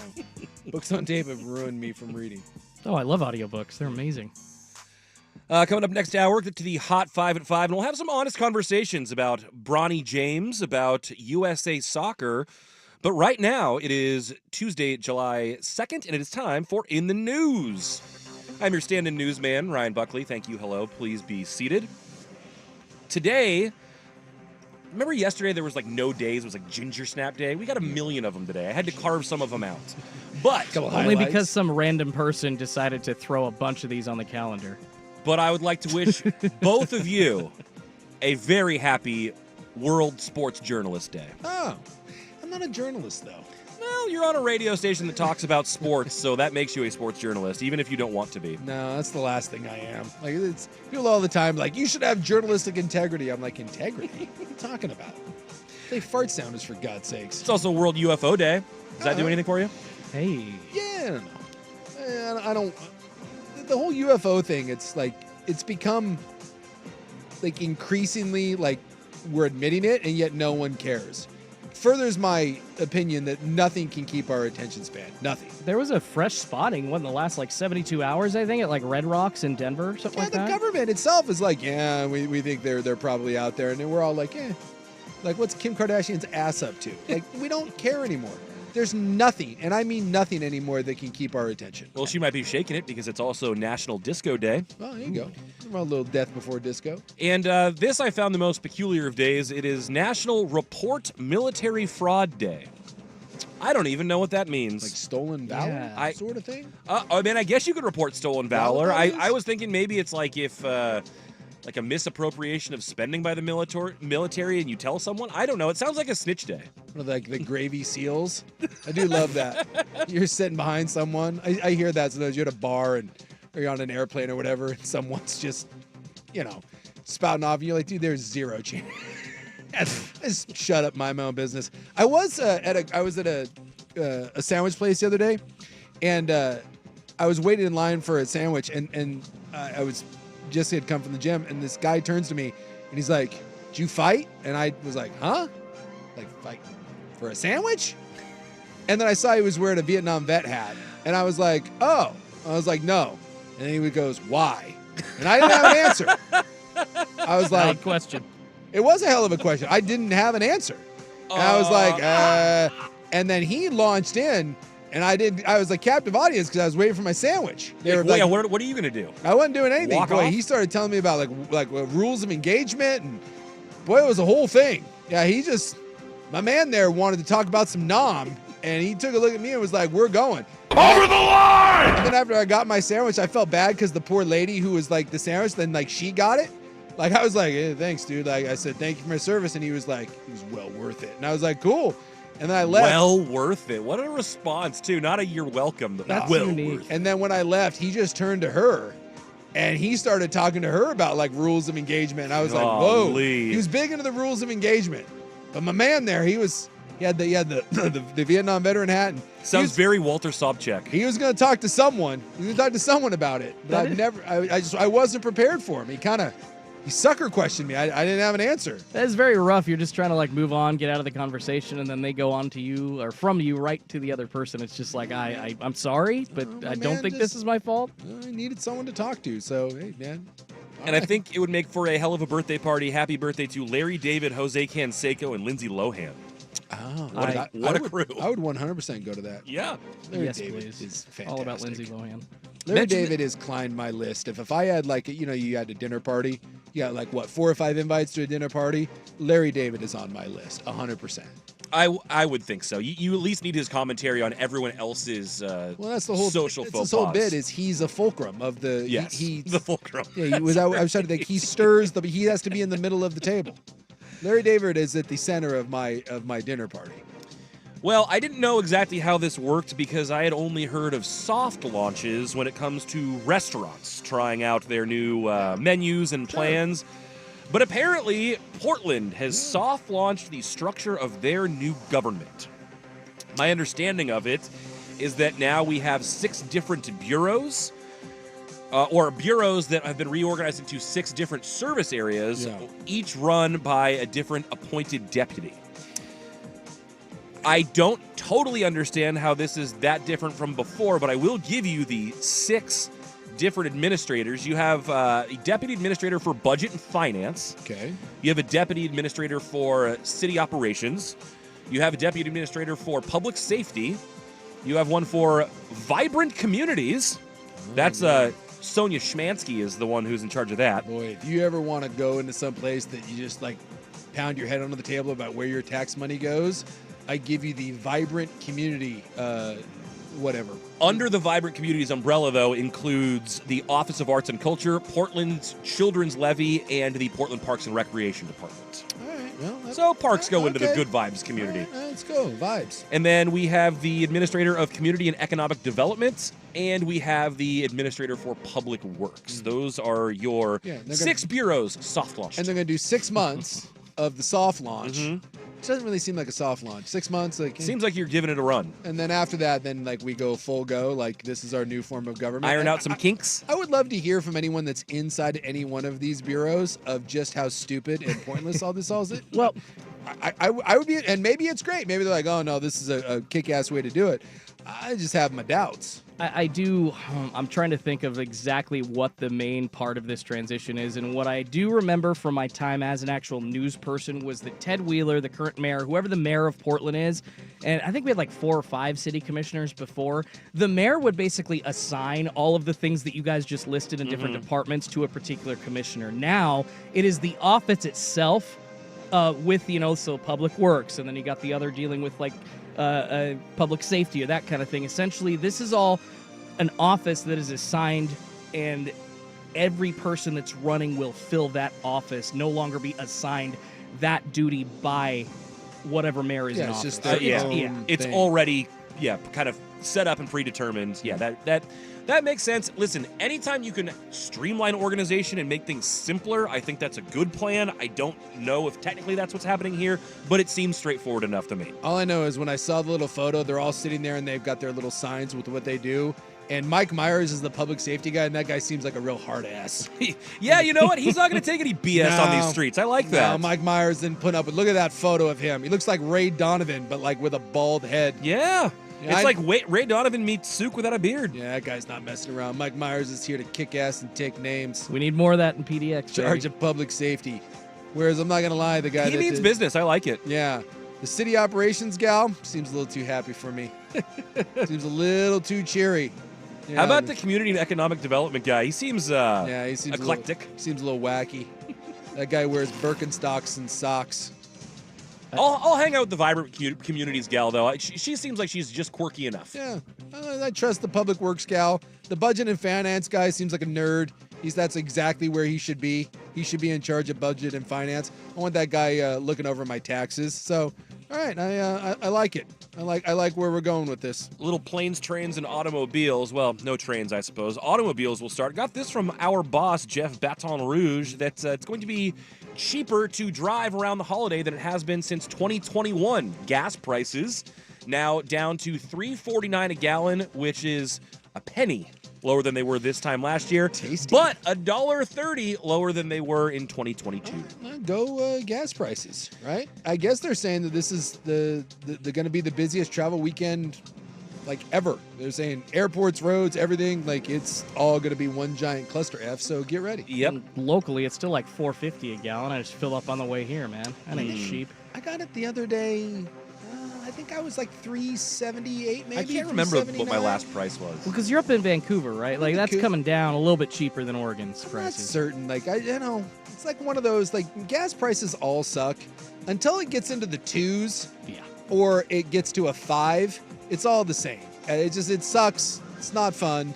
But if you gave me like $2.60, I'd be like, yeah. But if you gave me like 5.5, I'd be like, oh my god.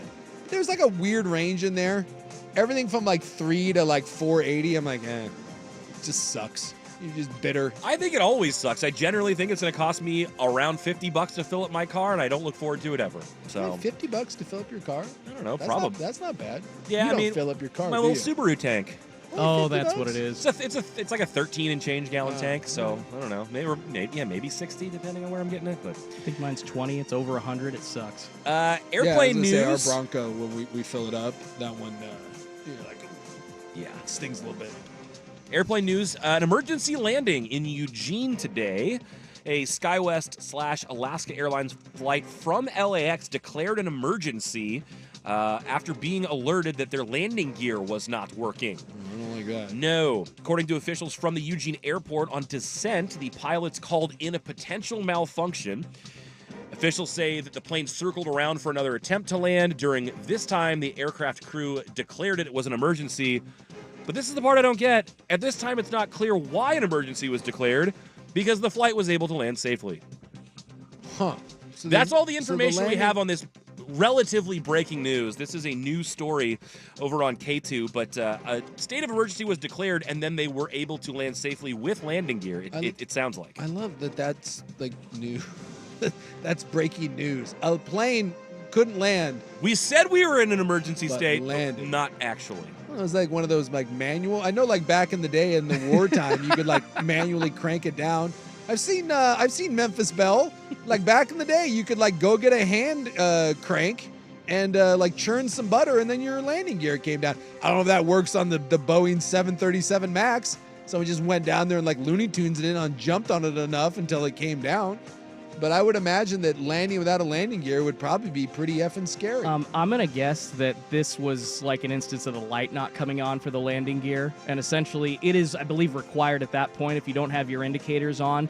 You have to declare an emergency so you don't end up with the situation where here in East Portland, 1978, that plane trying to get to the airport ended up not having the lights on for their landing gear, which worked just fine. But instead of going to the airport, the idiot pilot just kind of tried to figure out that little light until they crashed into a Portland neighborhood. So, yeah. So if you go back and look at this was late 70s that happened here in Portland. Tell you something. Schultz's 30-something weird to Burnside knowledge of aviation. I love it. Like he's just like anytime we bring up aviation, Schultz's like, yeah, back in 19. You weren't even born in 1978. No. Schulte pulling that one out of his Home Depot ass. That's impressive. I appreciate you. Fascinating facts, but I'm going to guess if we find something out, it's going to be that there was an indicator light that wasn't on. I love where Schulte's coming from. All right, Portland man. Harkens me back to 1962, Eugene, Oregon. It's a small Cessna plane. You know, it's like, what? Harrison Ford, a young pup pilot. Here's the situation. You've been holding on to that, waiting for the day that story would be relevant. I'm blown away. The Portland man that was stabbed 13 times and lived to tell the tale. Plus, last week we had some otter slaughter news that was not so good. Today, happy otter news. Fill you in next when In the News continues on 1080 The Fan. This is the Fan's Window into Sports, a view into today's top stories. Brought to you by Window Nation, online at windownation.com. You know, we haven't gone too deep into that stuff yet, especially because we haven't even started Summer League yet. But, you know, just stuff that he's been telling me my whole life, just having that work ethic and coming in and getting your work in and listening to your coaches and being coachable, stuff like that he's, you know, driven into my head my whole life. Well, earlier today, I thought that Bronny James thought we were all stupid. We'll get to that later. But here he's talking about playing with his dad and what that looks like. Not really a blueprint for that yet, because I don't know that he's actually going to be on the court with his dad that much. It's going to be awkward when his dad's like, play my son, and then we have to all eventually come to the conclusion that his son is not good. But, hey, they're on the team together. That's cool. It's the window into the Lakers. Today's Fans Window into Sports is brought to you by Window Nation. This month, receive 50% off all windows, no interest for 5 years, plus a 10% bonus. Call 866-90NATION or visit windownation.com. The afternoon round.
It's the machine. Good to set up this next story.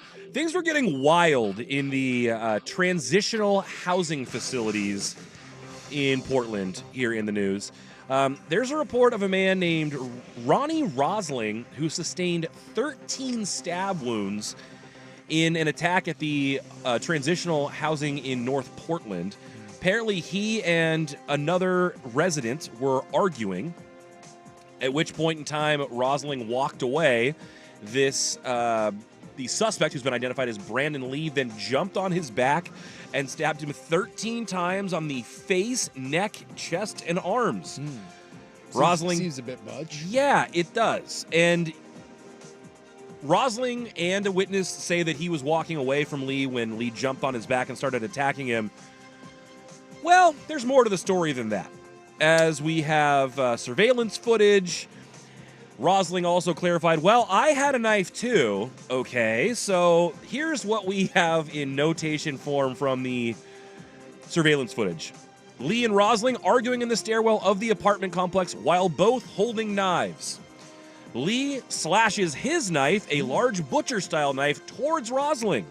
Rosling responds by throwing 2 knives at Lee before Rosling walks away. At that point in time, Lee then follows him after 30 to 40 feet, jumps on his back from behind, attempts to slit his throat with the knife. Both men go to the ground where Lee ends up on top of Rosling, punching him and stabbing him multiple times before a witness jumped in. Well, seems like things are going great at transitional housing. Boy, I think you want to avoid that spot. Let me just state this for the record. Little philosophy I have. If you're in an argument with someone of any kind, let alone where knives have been pulled, don't turn your back. Just don't. Safe, like every now and then, you're on the street and, one of the houseless people, they kind of start yelling at you or whatever. Sure. Don't turn around. Just walk backwards and make eye contact.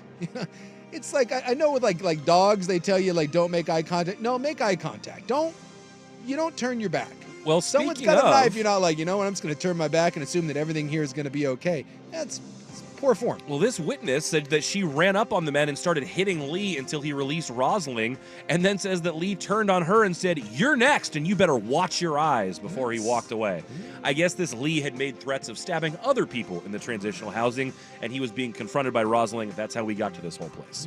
Turns out transitional housing, not all that it's cracked up to be. You want some better news? Please. For the first time in, I believe, well, now it says decades, otters off the Oregon coast. Hey, I love a good otter. Ecola Point, they spotted a pair of otters off of Cannon Beach, and apparently the first time that marine biologists have observed a pair swimming and foraging in years. Since the let's see, it says here, bloop, bloop, bloop, good radio, early 1900s, perhaps? That doesn't seem right. Oh, I don't know a whole lot about where the wild otters are. The only otters I've ever seen are the ones at the zoo, and they're, working it. So, look, I'm pro otter. Otters are kick-ass. This is part of my, if I'm in charge of government, I want more, we need to, domesticated animals. Look, we've taken the dog and cat as far as we can go. We need to branch out. We got pigs, we got goats, we got otters. We need an armadillo. Let's go.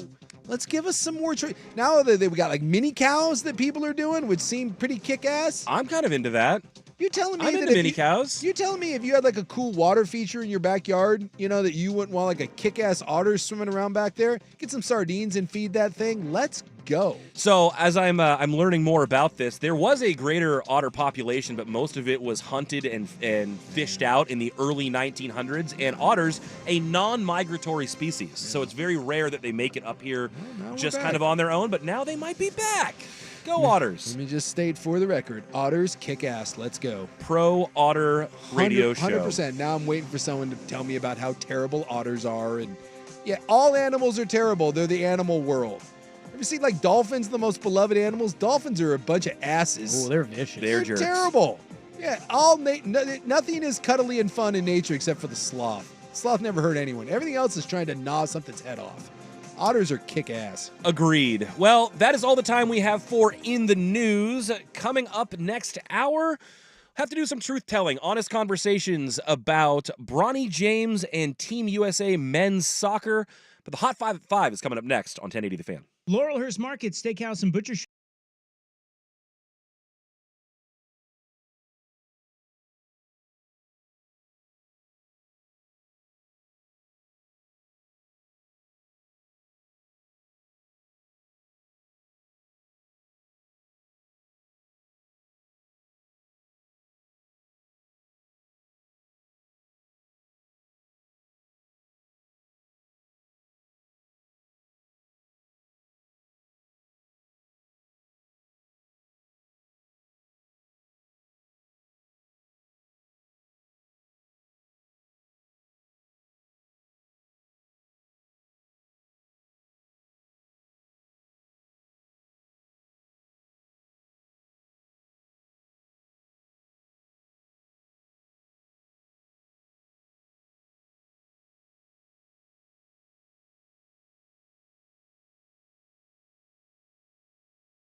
Hour number 3 of Primetime, a Buck, Suk, and Schultze edition. Coming up a little bit later this hour. Have some honest conversations about the James gang, Bronny and LeBron, and JJ Redick for that matter. They've all got some explaining to do because I think they think we're stupid. Additionally, Team USA looked pretty stupid, losing their way out of the Copa America group stage. We'll have an honest conversation about USA soccer and whether that'll ever be a thing.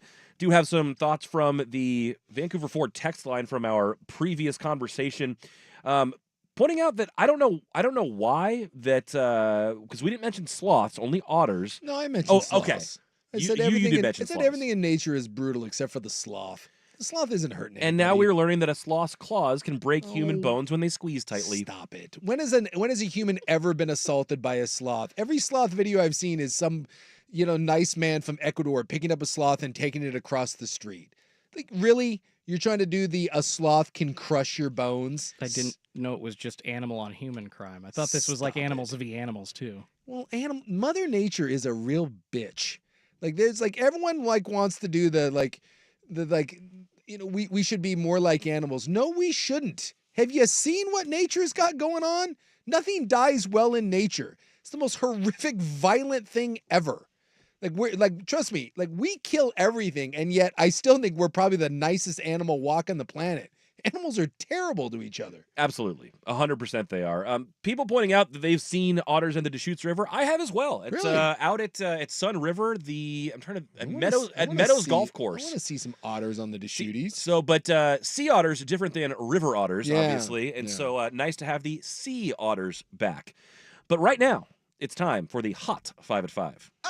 Hot topics, hot opinions, Oh, golly, I'm hot today. and hot air. It's time for the Hot 5 at 5. That's hot. The Hot 5 at 5 on Primetime with Isaac and Sue. No, I mean it. That's very hot. The Hot 5 at 5 with Isaac and Sue. Brought to you on The Fan by Victor Rico's Mexican Food, the most popular burrito spot in Oregon. Online at victorricos.com. Number 5. Well, Suki, you started to mention this a little bit earlier, but we have another lawsuit with the NCAA. It goes together like peanut butter and jelly these days, but 16 former men's basketball players, including Rops guy Mario Chalmers, as well as former Arizona star Jason Terry, have been they're basically accusing the NCAA of using their name, image, and likeness unfairly with Chalmers specifically, the big shot that he hit. They want their just due. Now with all the NIL money coming out, they're like, haha, excuse me, hey, over here. Well, and this is the exact same lawsuit that they just got settled for, $2.7 billion. There's another one of these going through Colorado right now, and those attorneys, the attorneys for the NCAA are saying that should be covered under the previous settlement, which is they're gonna try to say that here. You can't keep suing us for the same thing we settled. It's also why they're desperate for the federal government to pass some sort of antitrust law. Yeah. Because without it, every athlete can get together, especially big name ones like Mario Chalmers, and these lawsuits and are going to keep Jason Terry's coming. an NBA champ. He's got some pull. So this stuff is all going to keep happening unless there is a precedent set and one of these judges is like, no, this settlement covers everything. Go get your piece of the $2.7 billion. Otherwise, it's just the NCAA.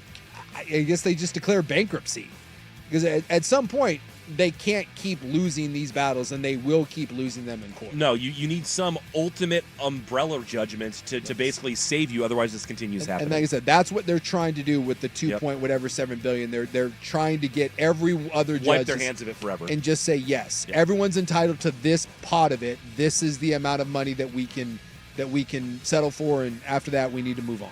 A couple college football notes. Utah State head coach Brian Anderson out. The circumstances not totally clear. We do know that he was reprimanded back in 2021. They're saying these are for actions in spring of 2023 that may have to do with sexual assault in Title IX. Yeah, so Utah State is firing him with cause. With cause. And his lawyer says that'll be an uphill battle for them, of course. But what the hell is it with Utah State, by the way? That's home of the Gare Bear, by the way. Oh, yeah. That's where Gary Anderson came from. Yep. So, just get ready. It's the same thing with Mel Tucker. There's a lot of money at stake here, and they'll duke it out, and we'll see what happens. But, yeah, no one will really say what he's being fired for. Soccer news, USA out. They fall last night to Uruguay 1-0 the final. We'll get into how it all went down. I watched that offsides play. Yeah. I've seen that thing 15 times. I don't understand. The offside thing is so weird, but I watched an explanation and they're saying that was a good goal. I guess it was really marginal and borderline, but what was the U.S.'s play throughout the tournament. We'll get to that coming up in just a little bit. Also, knockout stage of the Euros going on as well. There's a cracker between Turkey and Austria earlier today. Turkey advances 2-1 in that one. Number 2, little Major League Baseball scoreboard action. The Mariners open up an important one tonight. Schultze, you got the Orioles and Adley Rutschman coming to town. The Mariners been sputtering a little bit with that lead in the AL West down to 3 games. How are we feeling going in? Not good. They need to trade about 3 different guys on the bottom of their batting average list and then try to acquire 2 new hitters, but all the other teams are trying to do the same, so they got to wait. On the plus side, the Astros are getting drilled right now, so Well, that's good. you got that going for you. The Blue Jays are up 6-0 on them in the bottom of the 4th. Yeah, a couple other scores. Guardians 6-3 over the White Sox. Red Sox are up 5-1 over the Marlins. Souk's Mets trailing by 1 in the 6th inning. Yankees and Reds just got underway as well. But yeah, nice to see the Blue Jays helping out the cause a little bit. Also, significant news today. I don't know if it's significant, but one-time batting champ Tim Anderson DFA'd from the Marlins. He was obviously a star with the White Sox and has seen his career go down precipitously since getting punched out by Jose Ramirez. Yeah, for one time, man. Remember, he said he was going to bring back, he was going to be the spokesman for African Americans in the game and hit the game-winning home run at the Field of Dreams. He was a big deal for a while. And, yeah. It goes quickly. That's really a future Mariner. That's a future There Mariner. you Right go. there. Okay, well maybe he can find it back in Seattle. Number 1, more NBA deals, lots of them. We saw Donovan Mitchell get paid a boatload of cash to go back to Cleveland. Former Oregon Duck Bull re-upping with Phoenix. Yesterday we learned about Florian Hartenstein, who had Oregon ties. I didn't realize until today, reading about J.B. Bickerstaff going to the Pistons, that he's an Oregon State guy. Yeah, I didn't know that either. I had no idea. I've never once heard that about him. Couple other deals today. During this show, actually, the Warriors agreed to terms with Kyle Anderson on a 3-year. Piece to the puzzle. Oh yeah, he and his receding hairline are going to do wonders for that already aging team. It's things aren't going great in Golden State, as you have seen, but lots of action in the NBA. Of course, Bronny James as well as Dalton Knecht were introduced in Los Angeles today. We are going to have to get to some of that commentary because, boy, I do not understand why they're still trying to push this narrative. That is our Hot 5 at 5 brought to you every day by Victorico's Mexican Food, home of the best burrito in Oregon. You can, of course, visit them online at victoricos.com. As mentioned, we need an honest conversation about Bronny James, LeBron, and JJ Redick. Hear what they have to say. Do they think we're idiots? That's next. Primetime on 1080 The Fan.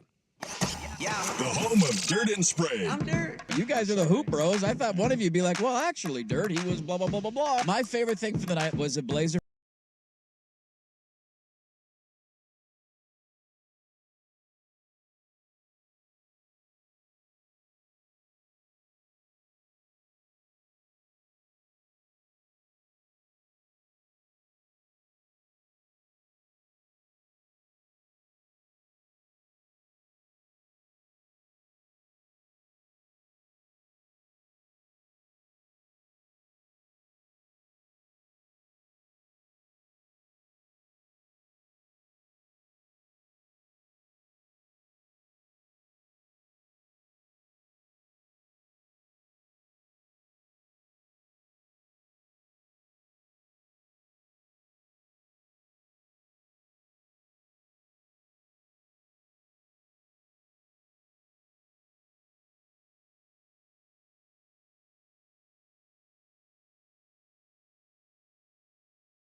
Well, NBA teams have been having their press conferences for introducing their new draft picks to their franchises, to the local media, to the fan bases.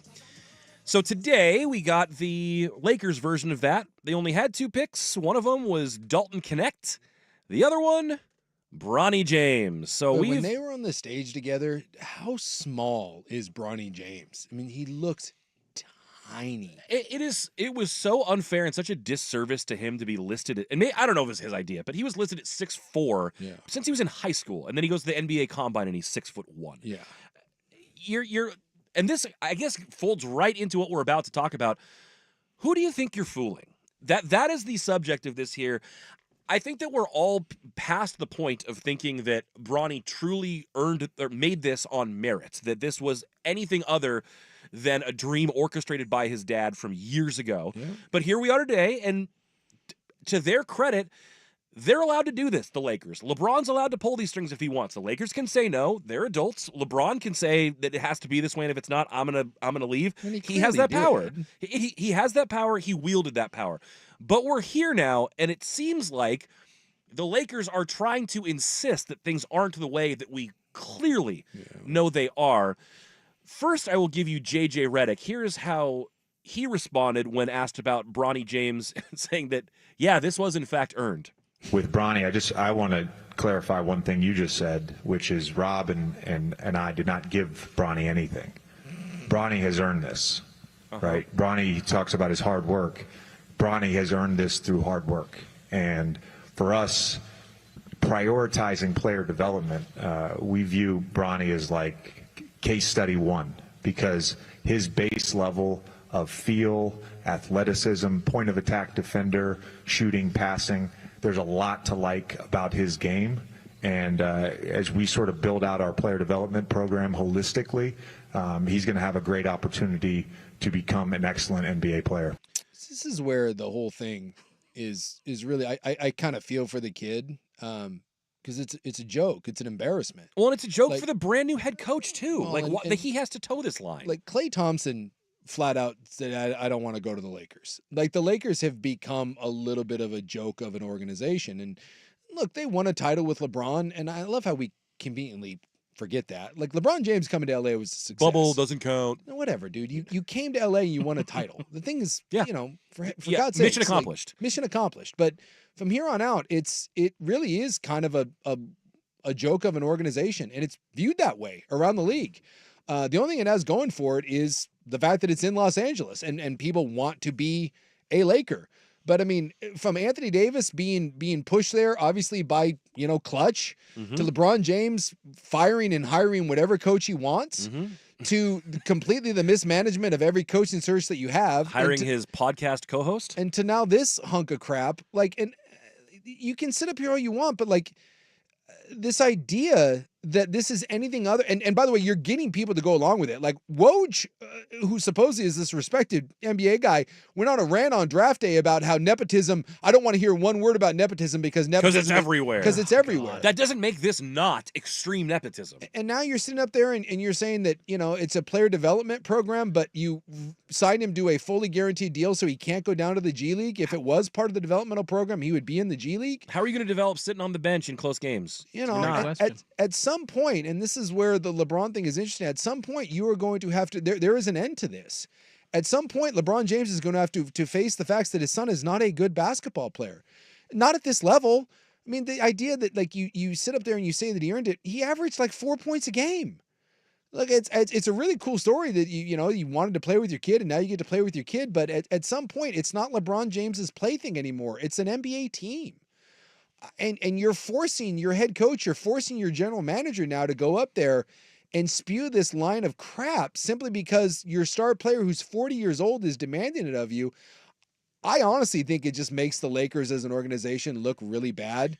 And for a group that is already kind of looked at a little side-eyed around the rest of the league, I just don't know how this sits with everyone else in the league when you're talking about how can you sit here and say that you're actually serious about trying to do something when it feels like a lot of your energy just goes into kissing 40-year-old LeBron James' ass to the point where you drafted his 4 point a game, 6'1" son, and then have to stand up there and talk about your player development program? What? I mean, and you imagine in Portland if you drafted a 6'1" guard who can't play point guard, a 6'1" shooting guard. You drafted him in the second round, gave him a guaranteed contract so you can't send him down to the G League, and then had the balls. Joe Cronin, imagine if he stood up there and talked about a 6'1", 4-point-a-game guard and was like, he's the cornerstone of our developmental program. And he's the poster child for how we can develop and leverage. Like, no. I mean, I've never seen anything quite like it. I really haven't. And the thing is, quite stunning. I don't think you have to go down this road. I like, they're the Lakers. He's LeBron James. Can't you just call a spade a spade? I know you're not going to come out and say, yeah, this was nepotism and we're owning it, but can't you say, his dad is a cornerstone of this franchise and we're going to develop his son? Period. Personally, I've been out on this. Could you not do that? No, personally, I've been out on this move since I heard that it was going to be made, and seeing it made, I hate this.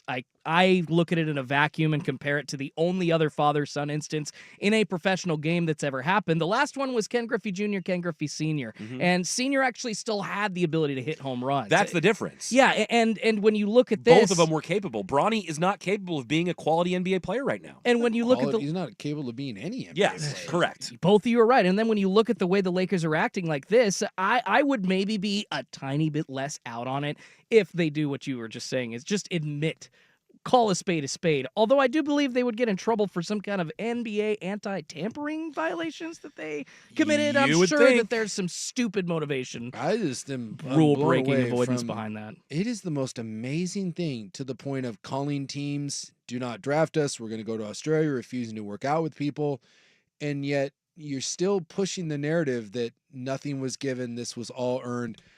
I want to see how far they take this. I mean, I guess Giannis's brother, they found a way to get him, and he just sits on the bench and doesn't play. And plays garbage time, and that's that. And if that's what LeBron wants for the end of his legacy, then great. I guess you can have that.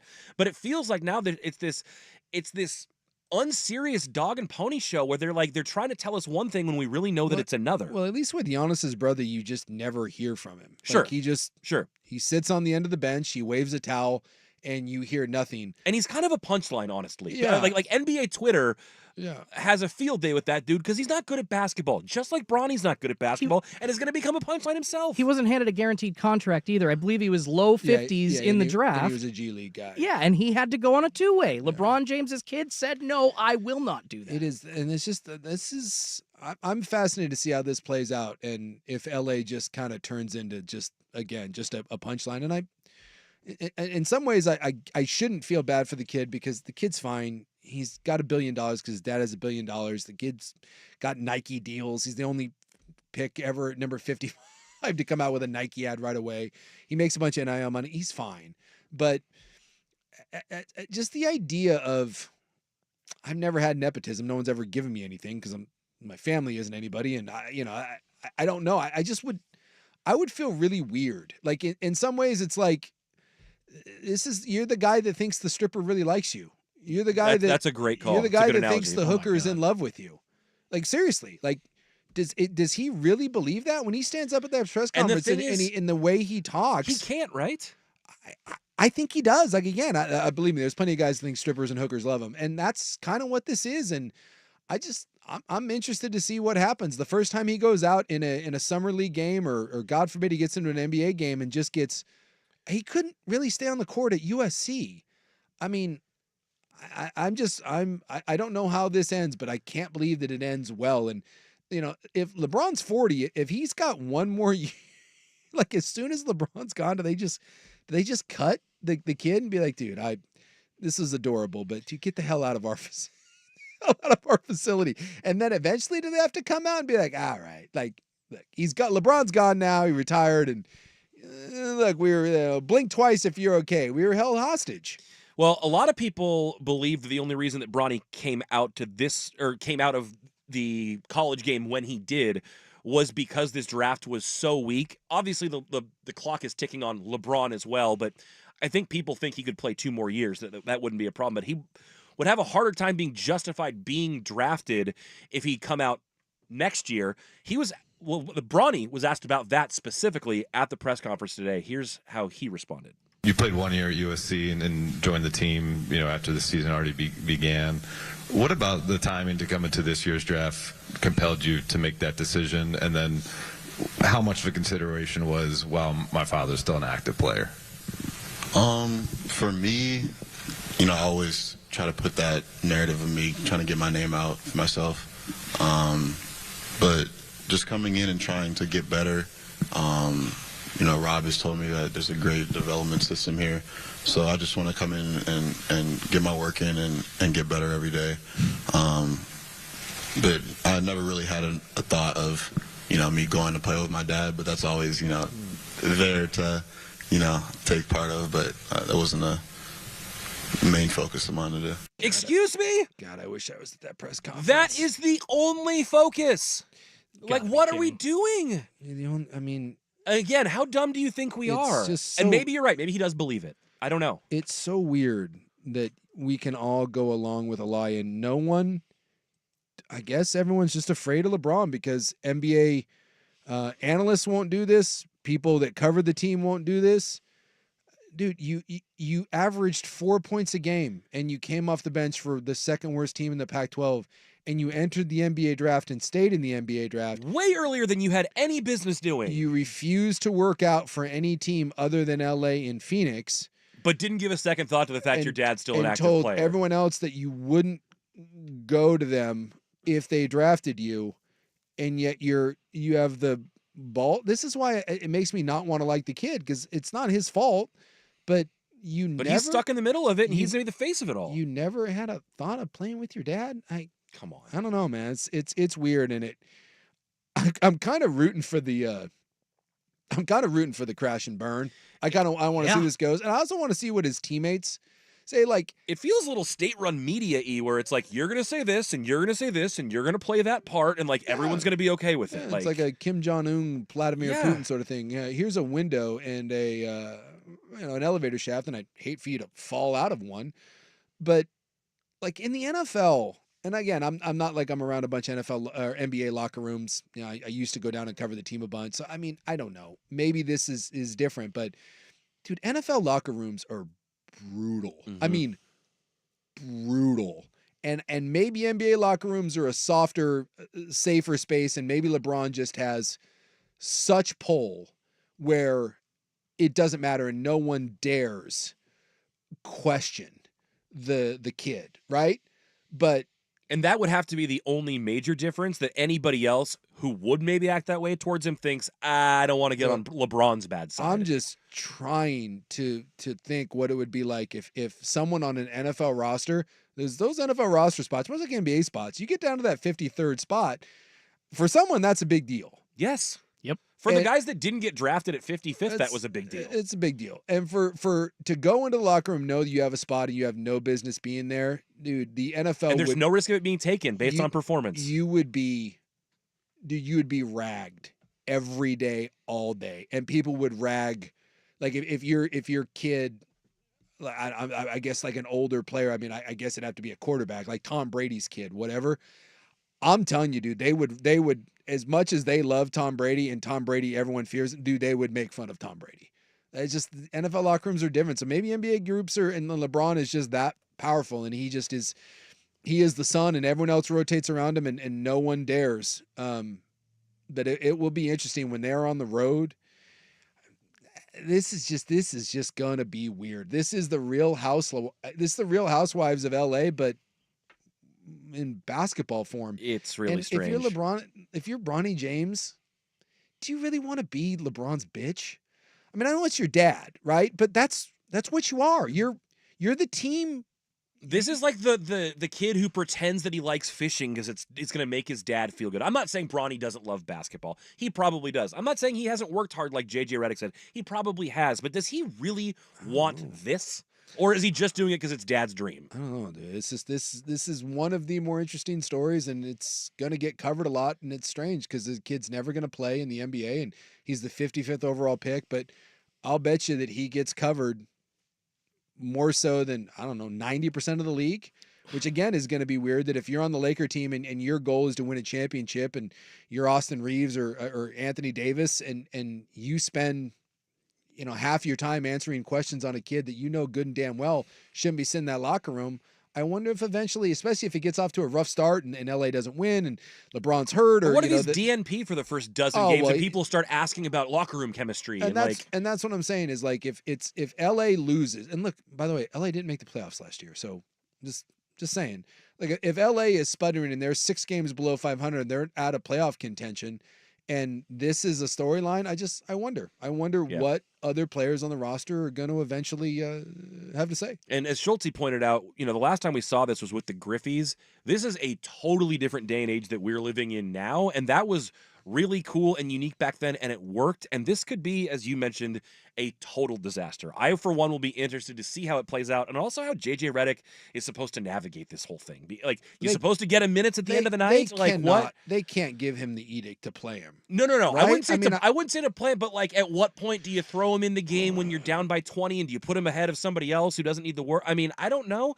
These are all things that a first-time head coach is going to have to figure out on his first job, trying to keep the biggest superstar in the world happy. It's a nightmare. I hope that they don't have the balls to try to go to Redick and be like, you're going to play this kid, because then you're just getting into coaching malpractice. I'm wondering if anybody's going to have the balls to actually ask a follow-up question.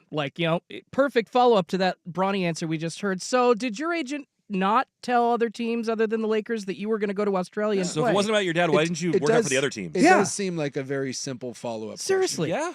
Why 100%. why did you refuse to work out for other teams? Why did you refuse to take a 2-way contract if it's about development? And Watching how the media handles this will be fascinating. And that's the weird part. Again, these seem like very fair follow-up questions that any other player would get, but no one will ask them.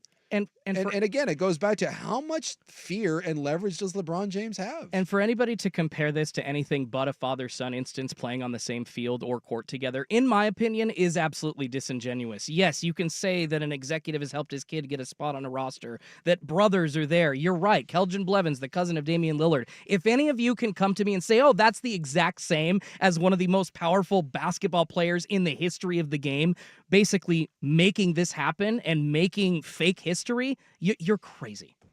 All right, the other disaster going on, not on the basketball court, but on the pitch, the United States men's national team bowing out of Copa America in disgraceful fashion. We will get to that coming up next on 1080 The Fan. Now, from the Fan Sports Desk, a Sports Center update on 1080 The Fan. First on The Fan, a very busy day 2 of NBA free agency. Actually got some breaking news in just the last few minutes. A Woj bomb saying that the Golden State Warriors plan to hire former Blazers coach Terry Stotts as their lead assistant under Steve Kerr. Also going to hire Jerry Stackhouse as another assistant. That one, once again, just coming down from Adrian Wojnarowski. He also says that Kyle Anderson is going to be heading to the Golden State Warriors on a 3-year, $27 million deal. It's a sign-and-trade with the T-Wolves. The T-Wolves get a future second-round pick and cash. They actually were able to make that deal because of the trade exception they acquired in the Klay Thompson sign-and-trade with the Mavericks. And the Orlando Magic making a couple of moves, signing forward Jonathan Isaac to a 5-year, $84 million contract extension. Also bringing back big man Mo Wagner on a 2-year, $22 million deal. In baseball, the Seattle Mariners losing their last 4 series and 8 of their last 11, clinging to that 3.5-game lead over the Astros in the AL West. Host the Baltimore Orioles tonight. Grayson Rodriguez and George Kirby on the bump. First pitch set for 6:40 p.m. on Root Sports. More sports scores and stories in 30 minutes. I'm Schulte at the 1080 The Fan Sports Desk. Listen live or on demand on the Odyssey app, the Fan's desktop player, or tell your smart speaker to play 1080 The Fan. The Fan is live on YouTube and Twitch. And now, Window Nation brings you on-demand videos. Watch Window Nation's window into 1080 The Fan. It's time for Who's Leading the Charge. A look under the hood at the coaches, players, and teams getting it done. Brought to you by Battery Exchange. Free kick for Uruguay after the rain of foul. De La Cruz sends it in. Turner the save. The rebound's a goal. U.S. looking at the side, hoping to see a flag come up. It's not going to come up. It's Matias Oliveira leading the celebrations. Well, I thought the flag should have come up, but that's not the point, Schultze.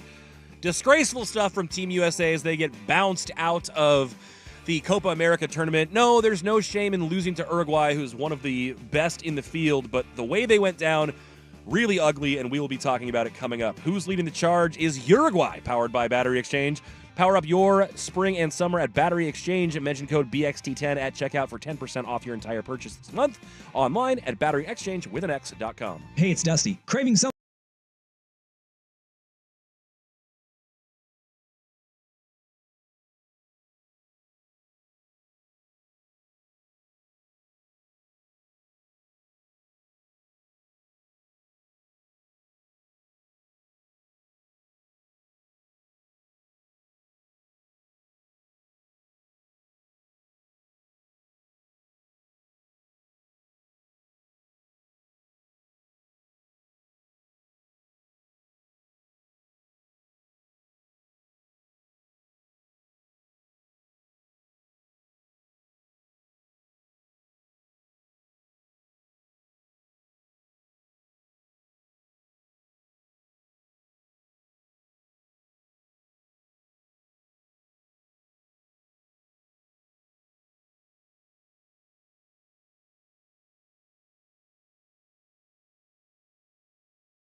Buck's pulling a Rop. I guess when you sit over there, you just don't come back from breaks. Something about the seat. Well, it just sucks when you're like, you really have to go during the show and you can't. I know that feeling. I know that feeling. You have to hold it. Yeah. And then you have to try to think of a topic. No. Good luck. Here comes Buck sprinting. We've all been there, Buck. I like the knees up there. There was some good hustle there. Yeah, big time. Yeah, big time. No, that definitely was the Rop, although out of the corner of my eye, I just saw the flash, the lightning speed. That's right. Keep going. Continue extolling all the virtues of my athleticism. Look at that tall, chubby man running back to his radio host chair. Hell yeah!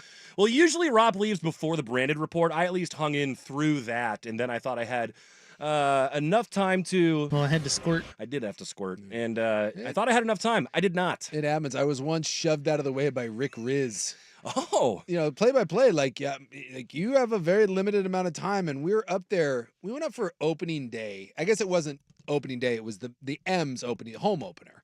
And we were up there, and we were doing our show, and from one of the boxes, which is by the play-by-play, there's a bunch of those up there, right? It's like, and so we were doing our show up there, and then they could just let us sit around and watch the game. So we finish up, and I think it might have been right around for like first pitch, because first pitch is like 7:10. So we get off the air like 6:56 or whatever. So I go to use the bathroom, and then I was gonna go back and sit down. And I'm walking in, and there's a little bathroom up there. And I don't know if they've renovated. I mean, this is 15 years ago. But there's just a little bathroom kind of right by the play-by-play booth, and it's pretty small. There's like one stall and one urinal. Mm-hmm. And so I was going in there to take a leak, and I'm getting ready to open the door, and I just get shillelied. I mean, just full on out of my way shove, and no like, excuse me, no nothing, just.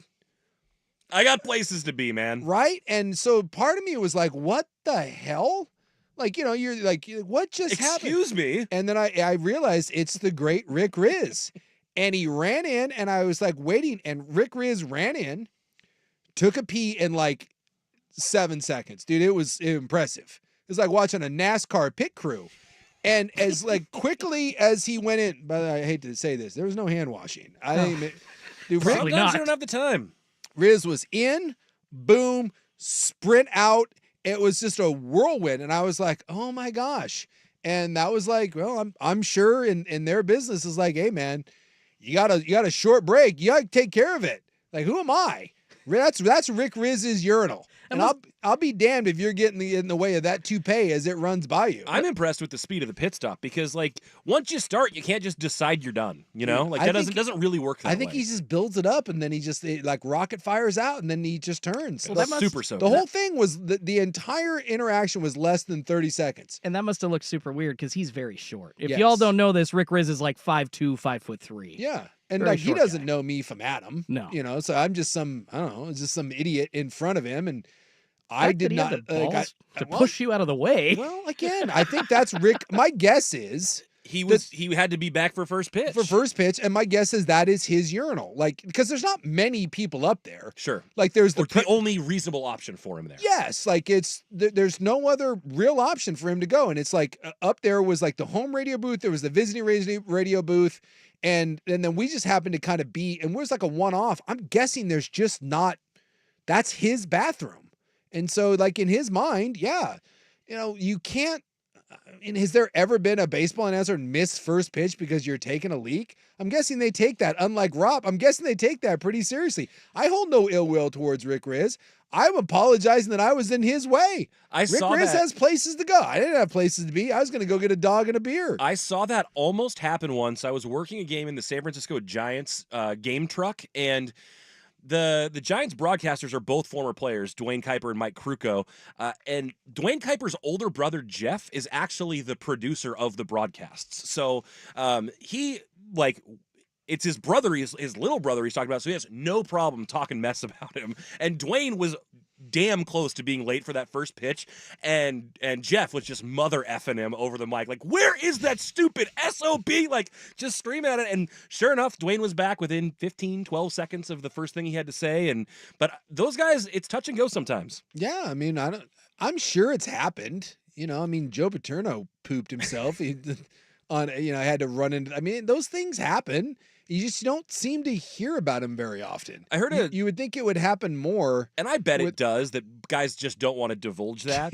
Like, I heard a story about Joe Buck that I can't remember where he was. I want to say it was a game at Lambeau or something, but I want to say it was an older building where the bathrooms were a little bit further away, and he thought I wasn't going to have time to make it, or they were stretching too long before their next break, and he said that he went in like a Crystal Geyser bottle beneath the table while he was on air doing an NFL broadcast. I'm serious though, like if they're come back from the NFL and Joe Buck is in the bathroom, what do you do? Do you stay in? Do you run another commercial and miss like? And miss coming back? I mean, does Troy Aikman just come on there? Because you never hear the color guy come back and say, well, we're just, welcome back to blah, blah. Like, that guy just stands there quiet. Like, I think Joe Buck just pees himself. I think they don't let him leave the booth, and it's just like, well, these pants are going to get replaced. Crystal Geyser bottle, right? We've been there, like, it's the old road trip. Yeah. We already stopped once. We're not stopping again. No, like when there was times when we were, when you were on road trips, you always had a Gatorade bottle or a bag of Doritos would do in a pinch as well. That happens. Well, you hope for the Gatorade bottle and not the Crystal Geyser bottle. That little tiny opening on the crystal bottle. And I'll tell you what, there's no greater panic than when you're peeing in a Gatorade bottle and you realize you're getting to the top. And look, that's the thing, like when you're playing in a warm weather place, I can't begin to tell you how much fluid. That's why I always say, like, I would pee myself during warm weather games. And that's a really common occurrence. Yeah, right? it's not. It's not like a quirky, weird you thing. That's like linemen do it all the decades. time. You are so sweaty, and your pee is just crystal clear. It's water, because you're like the day before, you're probably drinking, I'm gonna say, 3 to 4 gallons of water the day before the game, a bunch of pickle juice, bunch of electrolytes. Day of the game, I don't even want to know. You've probably, over the course of the pregame and the game, you've probably drank 10 Gatorades, probably 20 waters. And so you just have a constant stream of urine. And after the game, it's the same thing. You'll be peeing all day, and so you're on a flight or you're on a bus, and if you have a long bus ride, and there's only on those buses, there's only one bathroom. And if some dude's in the back taking care of business, or maybe you got a bum ankle, you're at the front or whatever, there are a lot of times you take one of the Gatorade bottles and there you go. But you learn that if it's a particularly hot day and you've been drinking a lot, you better have two. Because it is a bad feeling when you're getting to the top of the Gatorade bottle and you still have plenty left to go.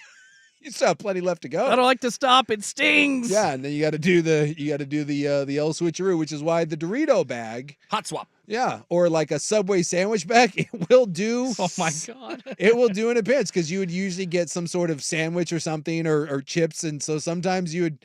Good thing I ordered the footlong. You'd have to make the quick switch over, and then you would just have like a water balloon full of bodily bag urine that most of the time it ended up out the window. You would just roll down the window of the bus, and the Vancouver Ford text line telling us that Bill Walton had several times where he just was not back from break, but then again, that was Bill Walton who played by his own rules. Yeah, Bill doesn't. Bill's the guy. Bill ain't running for anything. There's, someone's like, Bill, your lady's like, whatever. It's like, I'm going to a volcano. I'll be back when I can. You got to appreciate guys like that. One that says, this is the absolute worst topic for my drive home. I forgot to pee before I left, and now you guys are driving me freaking nuts. Well. Oh, it's a terrible feeling. You're stuck in traffic. This was a long time ago, but I was stuck in traffic, and I saw someone took a squat. There was a dude, and you could tell he was done. God rest her soul. Right there on I-84. He just got out right on the shoulder. You could tell he kind of tried to hide behind his car door. Yep. Squatted down, and away he went. I hope I'm not tarnishing her good name and reputation, but my grandmother, Diane Snow, was once on the Bay Bridge in traffic without a shoulder and had to go so bad. My mom was in the passenger seat. She pulled over and just squatted right there on the Bay Bridge. One or two? One. Oh, Lisa's one. No, only one. My man was dropping cow pies. Oh. He went, no. Oh. No, it wasn't pee. You don't squat to pee. Well, I guess maybe you do if you're a dude. Now, my man there went around the ankles and squatted down, and he let her rip. He let her rip right there. Right there on I-84, and I felt so bad for him, because that guy just like, that was he was at the end of his rope. There was nothing you could do. We were in LA once for Pac-12 Media Day, and Swag had to get out of the Uber to pee on the 405. Yeah, I've heard about that. The Uber driver was mortified. Like, we were like, are you kidding me, Swag? Swag's like, I can't. He made the driver pull off the freeway. Swag got out and took a leak. My brother went to UCLA. I went down there to visit him for a UCLA-Oregon game, and they would rent a bus to take him from Westwood all the way to the Rose Bowl because it's so far away, and everyone wanted to go together, keep drinking, etc. But you get all these college kids who are all loaded before they go for this 45-minute drive from Westwood to the Rose Bowl, and every time they had to make the freeway switch, their bus driver just knew to end up pulling over on the side, and 20 dudes would get out of the bus and all just open up and all right, now back to the Rose Bowl. Nothing you can do, man. Battle conditions. We are way over, but coming up, we have to talk about Team USA. Will they ever become a thing in soccer? Ever? That's next on The Fan. It's time for a Ducks Report, the inside story on Oregon athletics. Brought to you by Mods PDX. The future of building is here. Everybody's getting deals in the NBA, including former Duck Bol. He's going back to Phoenix on a $2.4 million contract. Averaged 5 points a game for them last year. Hey, good for Bol. Hanging around. I know he's not, at one point that guy was supposed to be a big deal, but, he's making a nice little name for himself in the NBA. There ain't nothing wrong with $2.2 million. Still in the league, still cashing checks, and that's a Phoenix team that needs some help, so maybe he'll get some minutes too. Mods PDX, the future of building is here. The Blazers are dealing. The Portland Trail Blazers, with the 34th pick, selected Tyler Kolek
All right, well, we are up against it. We will have to get to the club shortly. I was going to come back and talk about the loser behavior exhibited by Team USA last night.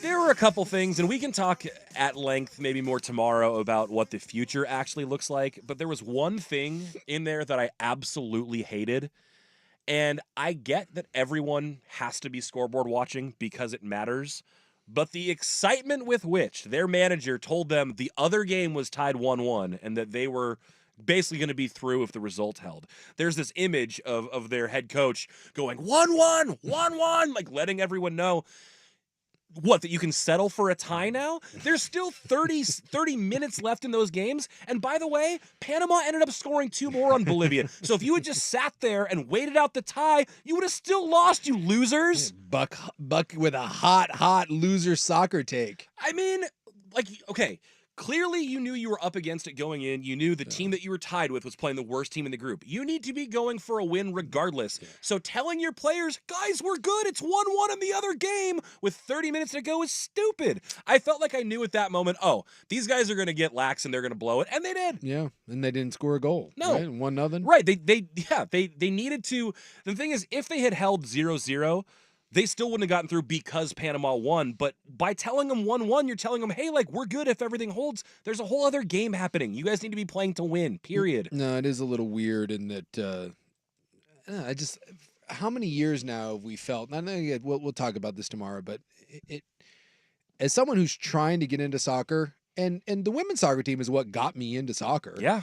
I've watched way more women's they know what soccer. They're doing. I've watched way more women's soccer. The first soccer game I ever remember was the Brandy Chastain game. Yeah. It was the first one that I actually remember sitting down and watching. Yep. Now, to be fair, I was watching it because a girl that I was trying to do things with wanted to watch it. But I did watch it, and I enjoyed the game. And, it would go a long way. I would love to get behind the U.S. men's team, but God, I feel like it's been 30 years of people telling me that this is going to be our time and this is the one and it's our most talented team. And then we continue to just kick ourselves right in the taint. Yeah. Like we can't help but grundle thump ourselves at every single turn. And I feel like every other time I turn around with we need to fire the coach. Is it really the coach's problem? Like how many coaches can we fire? Eventually, do we just need to just find? I'm pretty sure they hired $1 million. I'm pretty sure they hired $1 million search firm to realize that they should bring this coach who had already been unsuccessful back. So I don't totally understand it. I don't know how, and I don't know the inner workings of the U.S. Soccer Federation well enough to know who should really be holding that bag. But it does feel like with the amount of athletic talent we have here and the amount of interest that collectively as a nation we're putting resources into it. Why. And I saw someone ask the other day, why is it that countries, and I know that they're playing in a different tournament, that Slovenia and Turkey can have success with populations that are fractions of ours and resources that aren't any better either. I mean, but they're going out there and they're beating top tier teams in their tournaments, and we never do that. No, at some point, I get it that we started behind the 8 ball because we didn't commit to it, but it has been 30 plus years of us committing to U.S. soccer. And the rest of the world is caught. By the way, the rest of the female world caught up with us. Our women's soccer team, we actually allowed our girls to play. I know, novel concept. A lot of the other countries didn't. And they've caught up with us. We saw that. We have the best team in the world, but we saw it last World Cup and we see it in other international competitions. We're not alone. No. Basketball, right? 92 was the dream team. The rest of the world caught up. We are no longer just the end all, the be all. Now, we're still the best, but other teams have caught up. I mean, we've seen other women's mixed martial arts. Ronda Rousey used to just run roughshod over everybody because there weren't any others. The WNBA has had a lot more talent that's come through it. The women's basketball is made leaps and leaps, or grown by leaps and bounds. So it is interesting to me, and I know that we've got some of our U.S. players that are playing in other major leagues. Sure, Christian Pulisic, great example. He's been really successful across over in Europe, across the pond, both in Germany and in the UK. But that's not enough. You need a lot more of that. It's just odd to me that we can't figure it out. I'm not asking to win a World Cup. I mean, winning World Cups is really hard. As someone points out, for all of England's success, they've won one. Yeah, and I'm not saying that the U.S. should be there, but they should be making it to the round of 16 or the round of 8. Losing to Panama? Yeah, after one of your better players punches a guy in the head and thinks he won't get caught on camera where they can review everything. Yeah, what are we doing? Yeah, it's weird. Have some interesting stories to get to in the club. I can't believe I haven't teased this yet. What would you do if you were hunted by another human on a volcano? That happened to a California couple. Also, just how lazy are we getting? News Media Edition. And we'll have to revisit that $10 million Medford mansion. That's all coming up on The Fan in the club. Get ready. The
Charcuterie board. Yeah, Tanzel Smart, the star of Hard Knocks. Charcuterie board. That dude was great. I think he was the one who was also getting super excited about going to Broadway shows. Is he a Broadway guy? I think he was trying to become a Broadway guy. He went to his first one and he's like, ooh, this is great. Now that I'm in New York, I got to keep doing more of this. Might have been one of the other Jets. I'm a full I don't know. It all Broadway. runs together. That is one of my sneaky favorite things to go do. I love Broadway? Yeah. Well, I mean, Well- we have Broadway across America. We have it at the Keller. But Sure, the theater. I go to probably 80% of those. Like, there's some that, it's like, Now, are you musicals, plays, or both? both, but I prefer musicals. Okay. Do you have Yeah. a favorite? If Favorite I'm- that you've seen? Well, I've seen, some of the stuff that just comes out. I think I've seen everything that is that you would consider to be a classic, even the modern classics. Gotcha. I haven't seen like Cats, Mm-hmm. but I mean everything from Fiddler on the Roof to Les Mis to all that. I would say that the one that got me into it, the first one that I ever saw was Phantom. Okay. So that has a soft spot in my heart. I think that was the first one that I saw. I think my grandparents took me to see that. You can't be Like on Broadway or just a local? Oh, no, not on Broadway. I believe that was at the Orinda Theater in, or maybe Walnut Creek Like I in was Northern jealous California. of both of y'all if you're on Broadway seeing Phantom. No. One of the so I was it was the first time I saw a Broadway show was when I was in NFL Europe and I saw Phantom in London. Ooh. That's and it badass. was incredible. And that was like I was 22, 23. Yeah. And I remember being like, dude, where has this been? Like it had me hooked. And like we had and they gave us the option to go and like 4 of us went. That was a bunch of 20-something football players. And I was like, dude, people were like making fun of me. I'm like, dude, that is incredible. It's hard to beat music of the night. Like that's I was just watching that the other day. My 2 daughters are really into it. My son, not so much. But that I took my daughter to see the Phantom for the first time when she was little, and she got hooked. So I would say the Phantom is that's probably just that holds a special place. But if I'm gonna be honest and go like all-time fave, yeah, I might be a Jersey Boys guy. Okay. Jersey Boys is incredible. Hamilton, I mean, there's some really good stuff that has come out over the last handful of years. Yeah, well, that's the thing is, like, I haven't seen some of the ones that became wildly popular, like Hamilton or Book of Mormon, for example. Book of Mormon's coming this next year. It's the next I'm cycle. going to need this. That's probably number 1 on my hit list. I heard from so many people, and so many people that weren't just South Park people, Yes. how outstanding and stellar it was. That Book I really of want to see Mormon that is one. incredible. Dusty went and saw that, I believe, in New York. Yeah. Because he went back to New York, and I think he saw Book of Mormon on Broadway, and That's awesome. I was like, please. I think I caught him because I said when Hasa Diga Ibawai comes on, which is one of the numbers, I said make sure you sing along. By the way, that's Ugandan for F you, God, and Dusty. And Dusty was like, oh, and he thought that everyone sang along. So he goes, the first time they did it, he goes, I kind of like said it out loud and then was like, whoops. He thought it was a sing-along, and it was not. Yeah, Book of Mormon's incredible. Wicked is really good. The Lion King is phenomenal. Wicked, I have seen it in theater in San Francisco. Wicked was really good. Wicked is really good. Like I said, the Lion King came here. This one. The last one that was here was Girl from North County, which was a Bob Dylan one. It was okay. I didn't think it was great. Les Mis is always just, if you ever get a chance to go see that, just an instant classic. Oklahoma's, I mean, I guess I just like seeing those things. It's I don't know, there's just something about live that you have a real orchestra down there and anything can happen and it's not always perfect. And I'm just blown away by people that have that level of talent and then to see like the way they construct the stage. Beetlejuice was I saw Beetlejuice for the first time this year, and it's weird to see something like Beetlejuice and then have someone make it into a show. I always think it's cool when you get film and TV actors too that you didn't know had a background in that. Yeah. Obviously, like one of the biggest ones right now. My mom went and saw The Music Man with Hugh Jackman in New York. It was like she did it for I think her 60th birthday. Something like that. And that's the one Maybe thing 65th, I've never gotten to see any original. But cast. he's supposed to be like phenomenally talented. He does the dance numbers. Yes. He like really sings. He's not just Wolverine or Iron Man. Like he is a multi-talented dude. And he was in the when they redid Les Mis. Right. He was Yeah. in that. Jean Valjean. Yep. Yeah. Yeah. And he does He actually sang way better than Russell Crowe. Yeah, That he's was it. way better. But he's hosted the, if you ever get a chance and you don't really know, like, hey, what's Broadway, if you like it, watch the Tony Awards sometimes.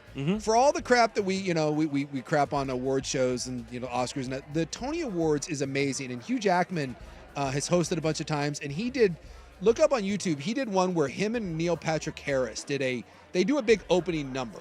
Like James Corden's hosted it, Neil Patrick Harris, Hugh Jackman, and they do a big opening number.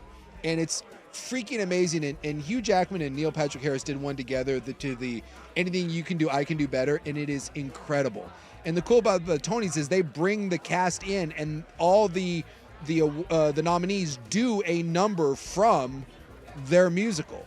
So if you want like a little like a sampler, watch the Tony Awards or just go on YouTube and look it up. Will it surprise you to find out that my dad's cousin won a Tony? Of course. Really? Yeah. He in 2012 he won the Tony for Best Play, Clybourne Park. Really? Yeah. My dad's his name's Bruce Norris, and he's the brother of John Norris, the former MTV VJ who used to do the news on TRL and stuff like that. Those two brothers were big New York family. Like, my dad's family grew up in the Midwest. They were Nebraska and South Dakota, but some of the family went east, some of it went west, and his cousins who went east, they ended up in show business, and his cousin Bruce, winner of a Tony, a Pulitzer, and an Olivier Prize. Oh, kick ass. Yeah.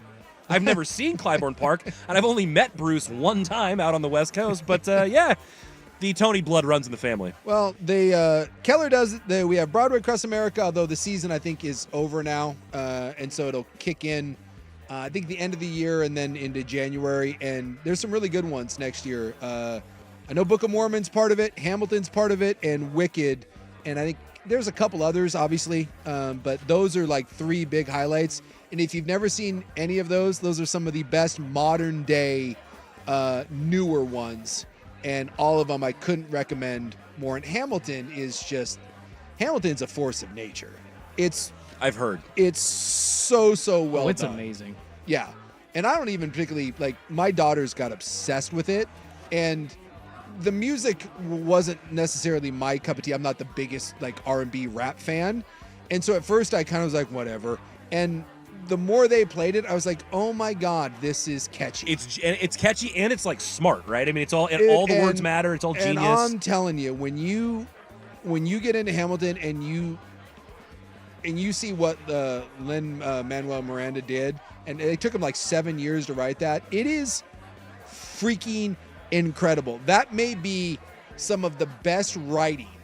And I guess I didn't put two and two together. Like I said, I was like, yeah, it's rap, whatever. It's like, that seems weird. I don't want to go listen to a rap musical. It is so freaking well done. I don't throw out genius very often. Dude, that guy is a genius when you look at the way he wrote that and all the different kind of hip hop references that he throws in, like old school 80s and 90s hip hop that he mixes into the songs. And one of the characters, he's like, I heard an interview, was like, well, I wrote this guy Busta Rhymes. Well, and that takes this guy is going to be Busta Rhymes, and this guy over here is going to be like Mobb Deep. And the style in which each guy kind of raps and has it takes such a amazing. depth of knowledge and understanding of music, of style. I love that sort of thing, that sort of artistic expression. And I think Hamilton is, if you have Disney Plus, they did the original cast recording on Disney Plus, and I'm telling you, watch it. It's outstanding. Watch it, and you will be blown away how good that is. And when you look into the lyrics and how he crafted it, mind-blowing. And when it comes to Portland, if you've never been to a Broadway show, make that your first. You'll be well, it can't be guaranteed. I think you'll get hooked. I think a lot of people have never been exposed to it. And believe me, if a big, dumb knuckle dragger like me can get hooked by Phantom of the Opera, you can get hooked by Wicked or Hamilton or Book of Mormon or any of those. Well, as much as I know our listeners want us to talk about the opera and musicals for the rest of the evening, I do think it's pressing that we get to Hunted on a Volcano news. Yes! And we'll do that coming up next. It is 6:16 on The Fan. The home of Dirt and Spray. I'm Dirt. Our good buddy Eric Gunderson. Blazer banter. I think it's really odd to have a lame duck coach in what I think is a pretty big growth year when the advice they're getting is from a guy who right now it appears won't be.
On a volcano. Sounds like something out of a movie. I'd watch that movie. Is something that actually happened on Maui to a California couple.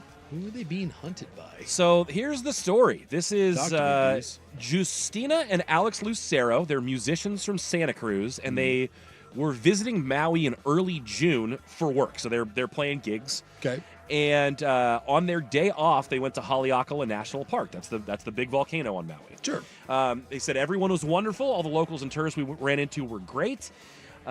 Explaining how they were advised to visit the Black Sand Beach near the end of the 64-mile road to Hana, a remote but popular scenic route that follows the northeast coast of the island. Oh, yeah. I think most people that have gone Most to people Maui know. have done the road to Hana. Yeah, don't drive it yourself. Get on a bus. I made myself sick driving it, but it's fun to get to the beach. It's true. It can be harrowing, I understand, but it says upon nearing the beach, they encountered a road closed sign that had been knocked over, but they thought nothing of it, as locals had advised them that it was no longer closed and they were free to pass.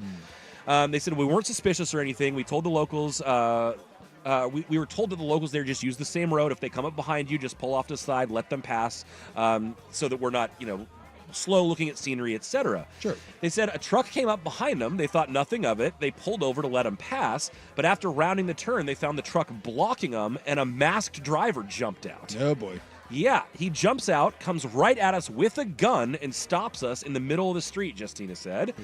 Then he said that the man, Alex, said the criminal told him to leave all their valuables and leave the keys, empty your pockets, leave everything in the car, and just start walking that way. Sure. And by the way, that's immediately what you do. And so they did. They did exactly as they were told and started slowly walking away.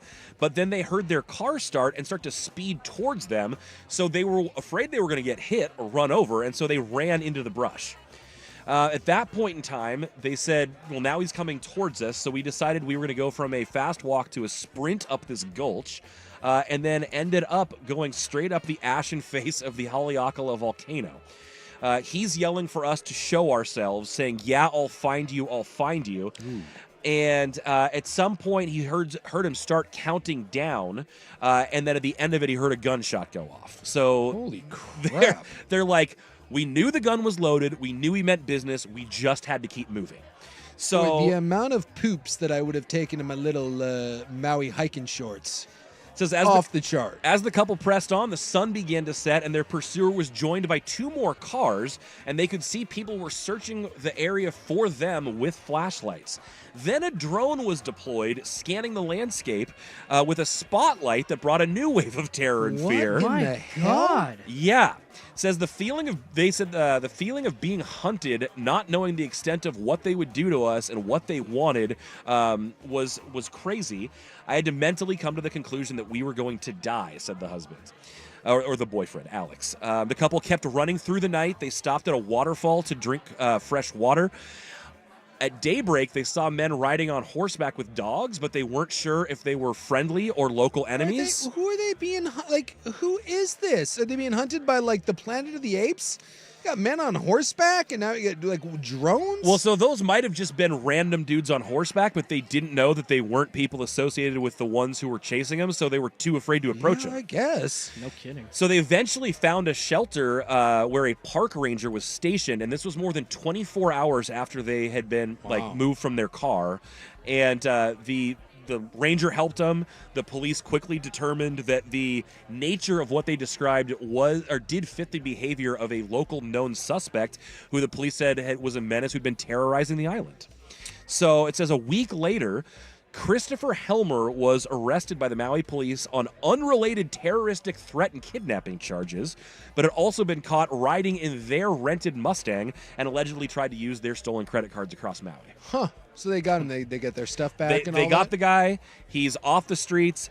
They are safe, but they were like, we don't know what they want with us, but they were following us, even though we said that we left all this stuff behind and we were just going to let them do whatever. But they were basically on the run on the island for 24 hours while people and a drone chased them around. Dude, that is absolutely terrifying. Yeah. The Maui Police Department says, with Helmer in custody, we want to reassure our residents and visitors they can take comfort in knowing the individual is no longer a threat to public safety. Yeah, for a place that is pretty reliant on tourism, I think that's the last thing that you want. Yeah. I mean, that is always have you ever done that where you're traveling and you go down some road? I mean, I've done that in Mexico and different places, and there's always, I try not to do the whole fear-mongering thing, but those things definitely, do happen once in a while, but I also, every time someone dies, because this always happens in Mexico, right? And then we have to hear the story. Why would anyone go to Mexico? I'm like, it's unsafe for everyone. No, it's not. You realize people die in Chicago, people die in Portland, people die in New York. It happens quite a bit. Yeah, it's just sometimes it's you're wrong place, wrong time. But that is absolutely terrifying type stuff. I mean, you've heard I've heard many stories about them not liking Americans from the mainland, or too many white people moving there and then kind of getting pushed back. Sure, but I wonder not if that's this. Yeah, I don't know. I don't know. I think my man here's got other problems. I think that this guy I don't know if it's fair, has a screw loose or two, maybe a few fries short of a Happy Meal. But when we were in, we did Christmas 2 years ago. We did it in Mexico in this little town. It was La Riba. It was I just did the Jason Swigart thing where I tried to spice up the Riba. douche. I'm so stupid. Hold on, everybody. Yeah. I was calling myself that, by the way, not swag. I just found myself doing La Riba. And it's like 2 hours north of Cabo, right on the coastline. And so we had our little rented whatever, like Kia Sorento or Ford Focus or something. And there was some beach that we were like, hey, let's try to find this. It was like you should find this secluded beach. And so we were driving and we were like, how on earth are we ever going to find this thing? And there was a couple roads where we're like, dude, there's no way our car is even making it up. So we're like, well, let's see if we get out, let's walk up this dune and see if there's even something on the other side. So we leave it parked in the sand and we go walking up. And we walk up this big hill. It was like maybe half a mile. And we get to the top of it. It was me and my boy. And there was there was nothing like to see other than there was like this big, huge old gate, like for a hotel, like a bit, like I was like, why is this here? Big kind of stone wall. And then a big metal gate with like a sailfish on it, like a big marlin. Okay. And it was chain locked. And it was just like these dirt, sandy roads. And we're like, what in the hell? Who lives of here? All the places. And there was nothing. Like, there's this big, long just road. Remote, desolate. Just remote. And it was just this thing here. And you could walk around the gate. Like you couldn't drive around it, but you could walk around it. Mm-hmm. And so we were like, all right, let's walk around. So we walked around this thing. And it's this big, long road. And there were some palm trees on there. And we walked down. And you walk down again about another half mile. And we turn a corner. There were some of the most beautiful houses, like full on, just mansions, not nice houses, mansions. There was like 3 or 4 of them. And we were like, what in the, like, how do you, there's no way. There's no way. Like it was a gate chain shut. So we're like, there has to be another way to get down there. And, there were some signs that were like, no trespassing. And clearly we were trespassing. And we're like in the middle of Mexico. And my son was like, Dad, I don't think we should be here. I was like, I think you're right, son. And I'm sure that's just some rich, area. And maybe you get there by boat or there was some other roundabout way to get there. But you don't know what kind of people they employ. But we did have that thought of like, we are in the middle of Mexico we are in the middle of nowhere. And we just stumbled upon a bunch of multi-million-dollar beachfront stunning homes. We're like, it's just... I would have been immediately scared. I would have been in a cartel grave. Are you kidding me? I mean, that was like, we were like, what are the chances? We're like, no, again, it's just probably some just rich a-holes or whatever. But we hadn't seen another car in the better part of like an hour and a half. And we were like, That makes you a little uncomfortable. Yeah, my boy was like, and I was like, yeah, you're right. And we hightailed it back. We did a little double time, hopped the fence, and we've done that. We drive around a lot when we go to some of the foreign countries. And that does cross my mind. Start to wonder, how long would it take to find help, or how much trouble would I be in if I got confronted here? Yes. Because like you said, there's no other car. We didn't have a cell phone service. You're just out in the middle of nowhere. And, that's usually what happens when you see, someone's like, hey, what are you doing? Hey, what's up, dumbass white boy? Take your rental car and everything you got on you. And you're like, thank you, sir. And now you're stranded in the middle of some deserted road somewhere. I guess you make your way down to one of the rich people homes and be like, and hope that it's not a cartel. All right. I've been waiting to get to this since yesterday because this could be a cartel house. I don't believe that it is, but what kind of real estate would you have to be buying to drop $10 million to live at a mansion in Medford? Get to that coming up next. First, Schulte has SportsCenter. Now, from the Fan Sports Desk, a SportsCenter update on 1080 The Fan. First on The Fan, a very busy day 2 of NBA free agency. The Golden State Warriors making actually a coaching move as well as a personnel move. They're hiring former Blazers coach Terry Stotts to be their lead assistant under Steve Kerr. The team also bringing in Jerry Stackhouse as another assistant coach. On the players' side, they have signed forward Kyle Anderson to a 3-year, $27 million deal in a sign-and-trade with the Timberwolves. Minnesota receiving cash and a future second-rounder. The Orlando Magic making a couple of moves as well. They signed forward Jonathan Isaac for a 5-year, $84 million contract extension, also bringing back big man Mo Wagner on a 2-year, $22 million deal. And the Cleveland Cavaliers making the biggest one of the day. They signed All-Star Donovan Mitchell to a 3-year, $153.5 $100.3, almost $151 million max extension with an option for a fourth season. And in baseball, the Mariners, losers of their last 4 series in a row, clinging to that 3.5-game lead over the Astros in the AL West, host the Baltimore Orioles tonight. You got Grayson Rodriguez and George Kirby on the bump. First pitch set for 6:40 p.m., just about 10 minutes from now on Root Sports. More sports scores and stories in 30 minutes. I'm Schulte at the 1080 The Fan Sports Desk. Listen live or on demand on the Odyssey app, the Fan's desktop player, or tell your smart speaker to play 1080 The Fan. The Hot Corner, now in its new time. Tuesdays at 7 after Isaac and Sue on Portland Sports.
Well, I'm not in the market for a new home, and even if I were, it wouldn't be this one because I don't have that kind of coin. However, your dad does. Yeah, don't sell yourself No, short, Doc. no, Privilege, no. baby. Your dad. I don't think. Come up with some sort of evil plan. I don't even think that we could manage this one here. Here is a $9.98 million mansion in Medford. For those of you listening at home in front of a computer, check out at Zillow Gone Wild. It was yesterday's post for Mansion Monday. You can see all the photos. I'll tell you what, if there was something that could get me to buy a property in Medford, this has just about all of it. I will Let me see it right here. My gal's down in Ashland, Medford right now. So I think she's scoring some meth. Oh, nice. Why else would you go to Medford? A spot to do it, right? Dusty told me that when he was down there, he knew of people who were bookmaking on high school games. Yeah, well, So, again, you know, what else are you doing high school down football, What else yeah. are you doing down in? Like, you go down there for one of two reasons. I don't know, maybe see some Shakespeare and to score some meth, right? I mean, Yeah. hello, Medford. No offense to anyone who loves Medford, but I did go down to Medford High School for a musical theater competition in high school. So Did you win? the fact that you were in a musical theater competition in high school makes me so happy. I was trying to get a girl. Were you in a dashiki? Were you in the Cleftones? I was in a dashiki in my Genesis uniforms in college, but no, not quite yet. Okay. I was not in the Cleftones either. Were you soul patching at this point? Barely. I think it was Okay. just starting to come in, Okay. and she was not impressed. Oh, yeah, look at this sucker. Holy cow. So this place sits on 2.14 acres. It's only 4-bedroom, 4-bath. I say only. Everything else is wonderful. Not that you can't deal with 4 and 4. That's just fine. Lord. 7,500 square feet, 2 indoor swings, a climate-controlled greenhouse arboretum. Yeah, the greenhouse is pretty kick-ass. The greenhouse is gorgeous. It's like they've got a dining space in there. You have 3 kitchens in the main home, 2 bars, a wine vault, a putting green, a spa, and views just about 360 degrees around the valley. Dude, that house is it kicks ass. stupid. Now, why did someone build this in Medford?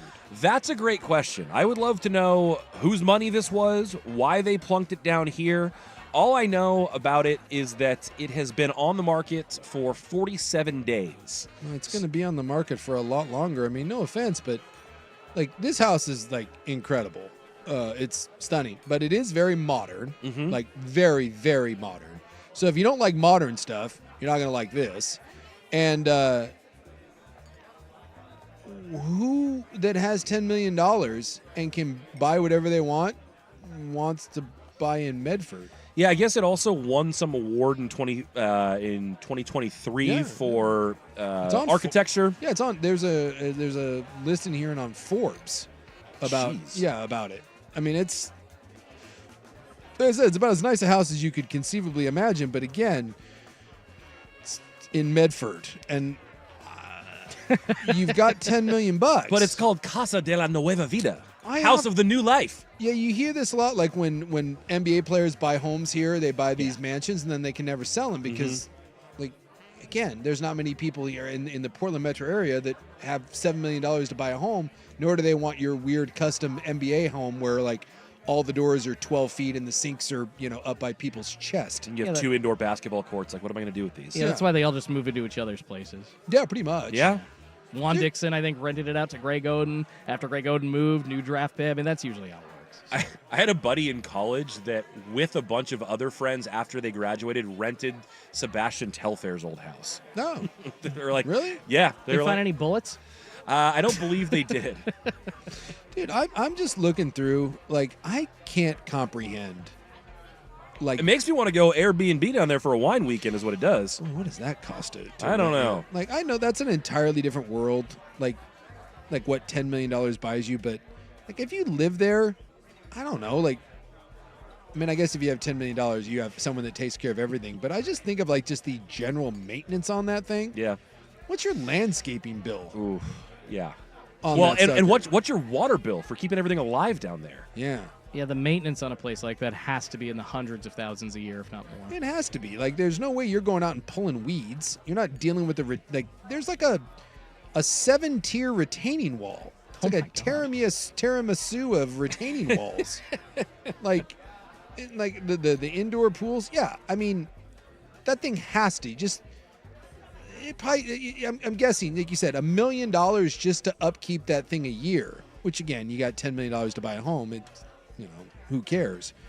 But just the sheer notion of living in a place like that. Yeah, what's the property tax on a place like that? I don't know. That's got to be in another, a couple, 200,000 or 300,000 on top of all that, right? Although it is Medford, so I think you just pay it in like possum soup and like meth, right? Yeah, and maybe a little crystal blue meth. So I think that's just kind of the way it works. Just leave that package off at City Hall. Thank you.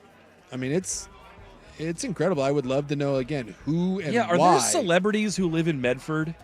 That's a good question. I know Clint Eastwood once upon a time had a home in Oregon, and I believe the Belushi weed farm empire is down in Southern Oregon. Okay. I don't know if That he's would got track. like $10 million mansion money, but there are famous names associated with random areas of Oregon for sure. It's just that's hard to find. I don't think I've ever been in a home that nice. I've been in Mike Allstott's home in Tampa was really nice. It was on the water. I was about to say this almost looks like the type of place that you would find in a Florida home, like But, a Florida home on a waterway or something. Dude, that's so much nicer. I mean, Allstott's home was pretty kick-ass, but it wasn't that.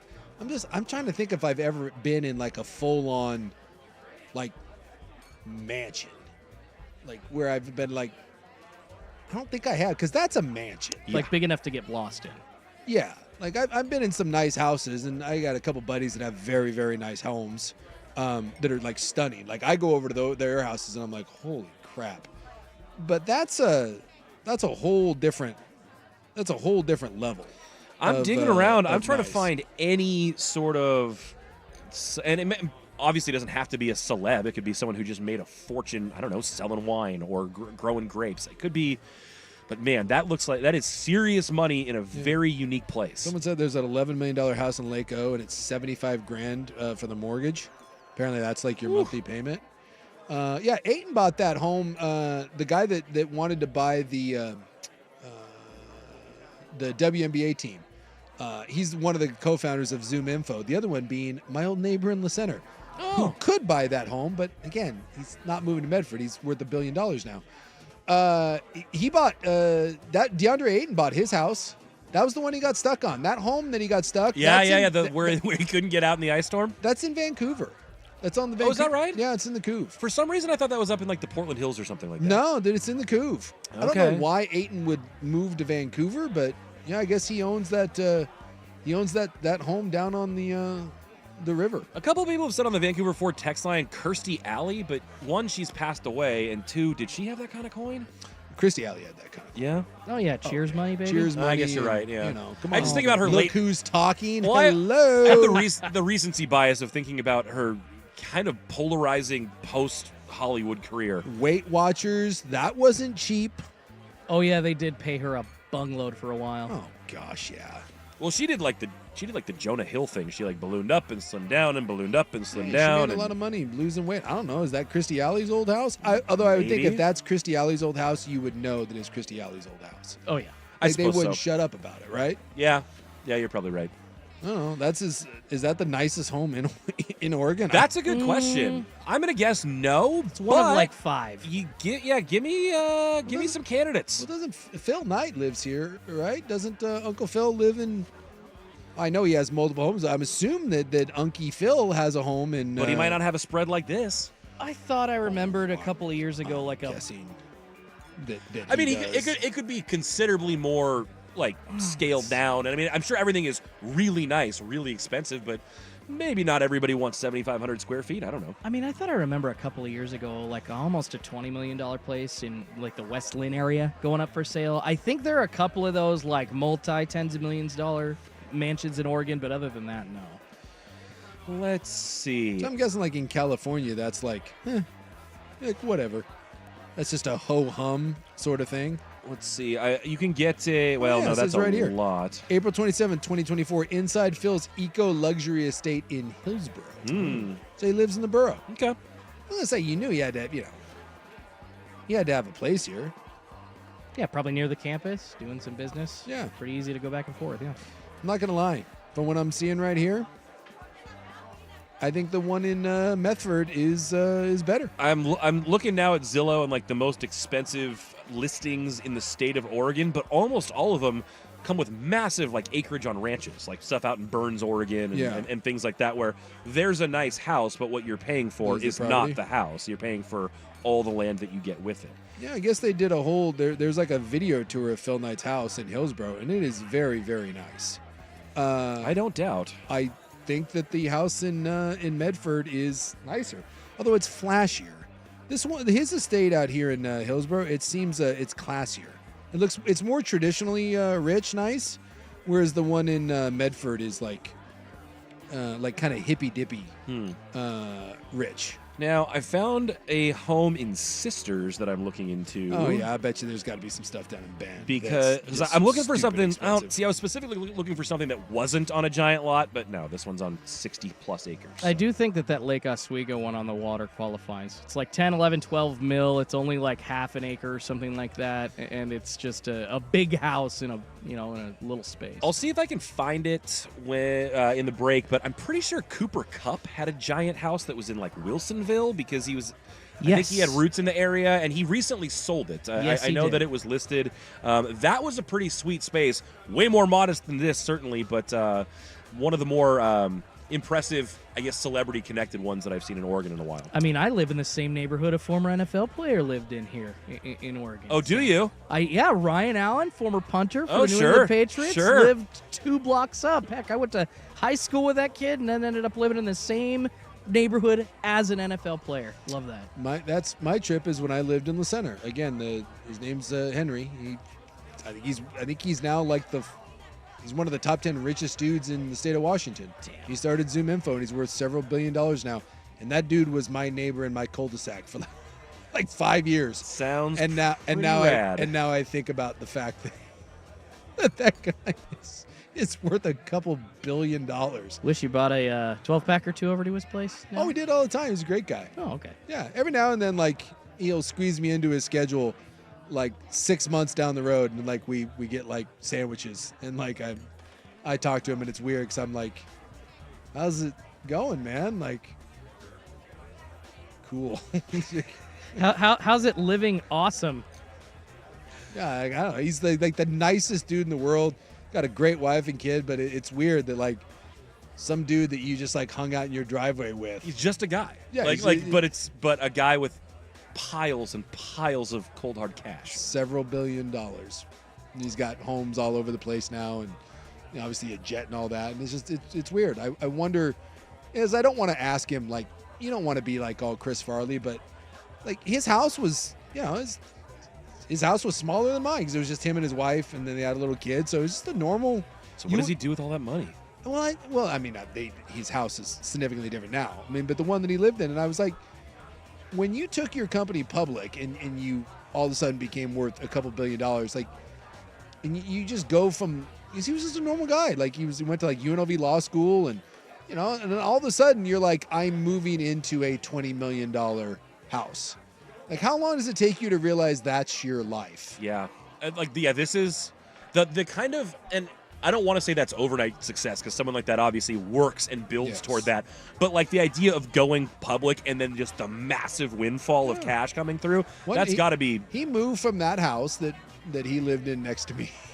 And I'm guessing the next house he moved in was slightly different. Like, what? This is like one day you're like, honey, it's time to go house shopping. And we're upgrading just a scooch. He's got a place out like on Cape Cod or whatever. And, life is, I think life is good. And he earned every damn penny of it. That guy is a great dude and worked his ass off. I'm guessing the work ethic is there for him. I have a story as we wrap up the show coming up. Just how lazy are we when it comes to getting our news? It won't surprise you, but it's still depressing. That's next on The Fan. It's the Vancouver Ford text line. Plenty of time to talk sports today. One number does it all. 503-864-6FAN. For contests and text in your favorite fan hosts about today's hot topics.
It's the Dutch Bros. The Dutch Brothers guy. No way. And he's already selling it? That's whose house it is. Huh. Well, I guess I've helped fund that house, haven't I? Yeah, you have, Schultze. Realize, Schultze, that every time you buy, and which is every time I see you, you buy that giant, disgusting 92-ounce milkshake from Dutch Brothers. Do you think they named a wing every time he lifts? Do you think they named a wing after him, or maybe the putting green, like the Jordan Schultz putting green? I would hope so. One of the loyal customers. And then someone said to look up Billionaire Beach. I guess there's a mile-long stretch of beach in Malibu. It's called Carbon Beach. But I like Larry Ellison owns 10 properties there. Okay. Yeah, it's I guess it's the most exclusive place in Malibu, and lots there, tiny lots. So for a minimum of $15 million. So like David Geffen lives there. Some of the people that own the Dodgers, business tycoons. So I guess there was a big fight. The city was trying to build a public access so people could get to the beach, and the billionaires fought it. But apparently you can now. Apparently you can drive down to their little billionaire beach. One last story for you today. This won't surprise you at all, considering our climate and our impatience as a society. But studies have found that Generation Z specifically has turned to TikTok as their primary source of news and opinion. God. So it has been determined through these studies that the younger newshounds not only prefer to stay informed, they prefer to stay informed by having other people digest the headlines for them and tell them what to think about it. Yeah. So we're so far past the have you even read the article?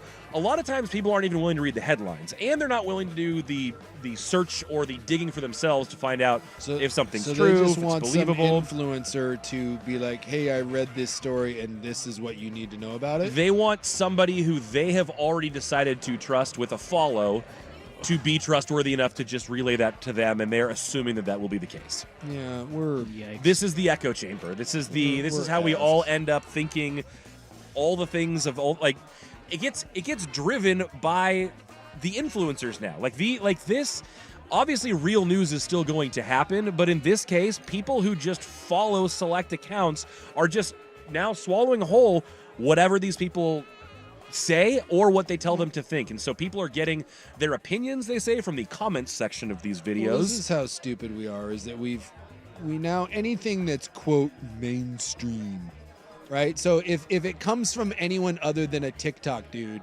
then you assume that it's completely horse crap and you refuse to believe it. But you will believe Jake Paul on TikTok. You're like, oh, yeah. He said this is the amount of times. Dude, that guy's videos are awesome. Of course he's right.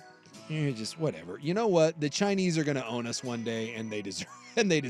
Idiocracy's coming. Just study says that they also believe internet sleuths will will out any fake news for them, so they don't need to be wary of that. And that pages with ads, paywalls, or pop-ups are untrustworthy.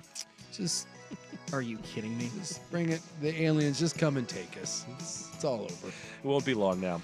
No, it won't. What is the nutrients? Whatever the drink from Idiocracy? Oh yeah. Brondo. Brondo. It's got electrolytes. Just some good old Brondo. Pour it on plants. Thanks to Schultze for hopping in on the other side of the glass. Thanks to Suk for having me in this spot. We will do it again tomorrow. Hot Corner coming up next. The dulcet tones of Joe Fisher, Patrick Harris, and Schultze will grace you. It's coming up next. This has been Primetime. See you tomorrow, 3 to 7 on The Fan. Ships of space.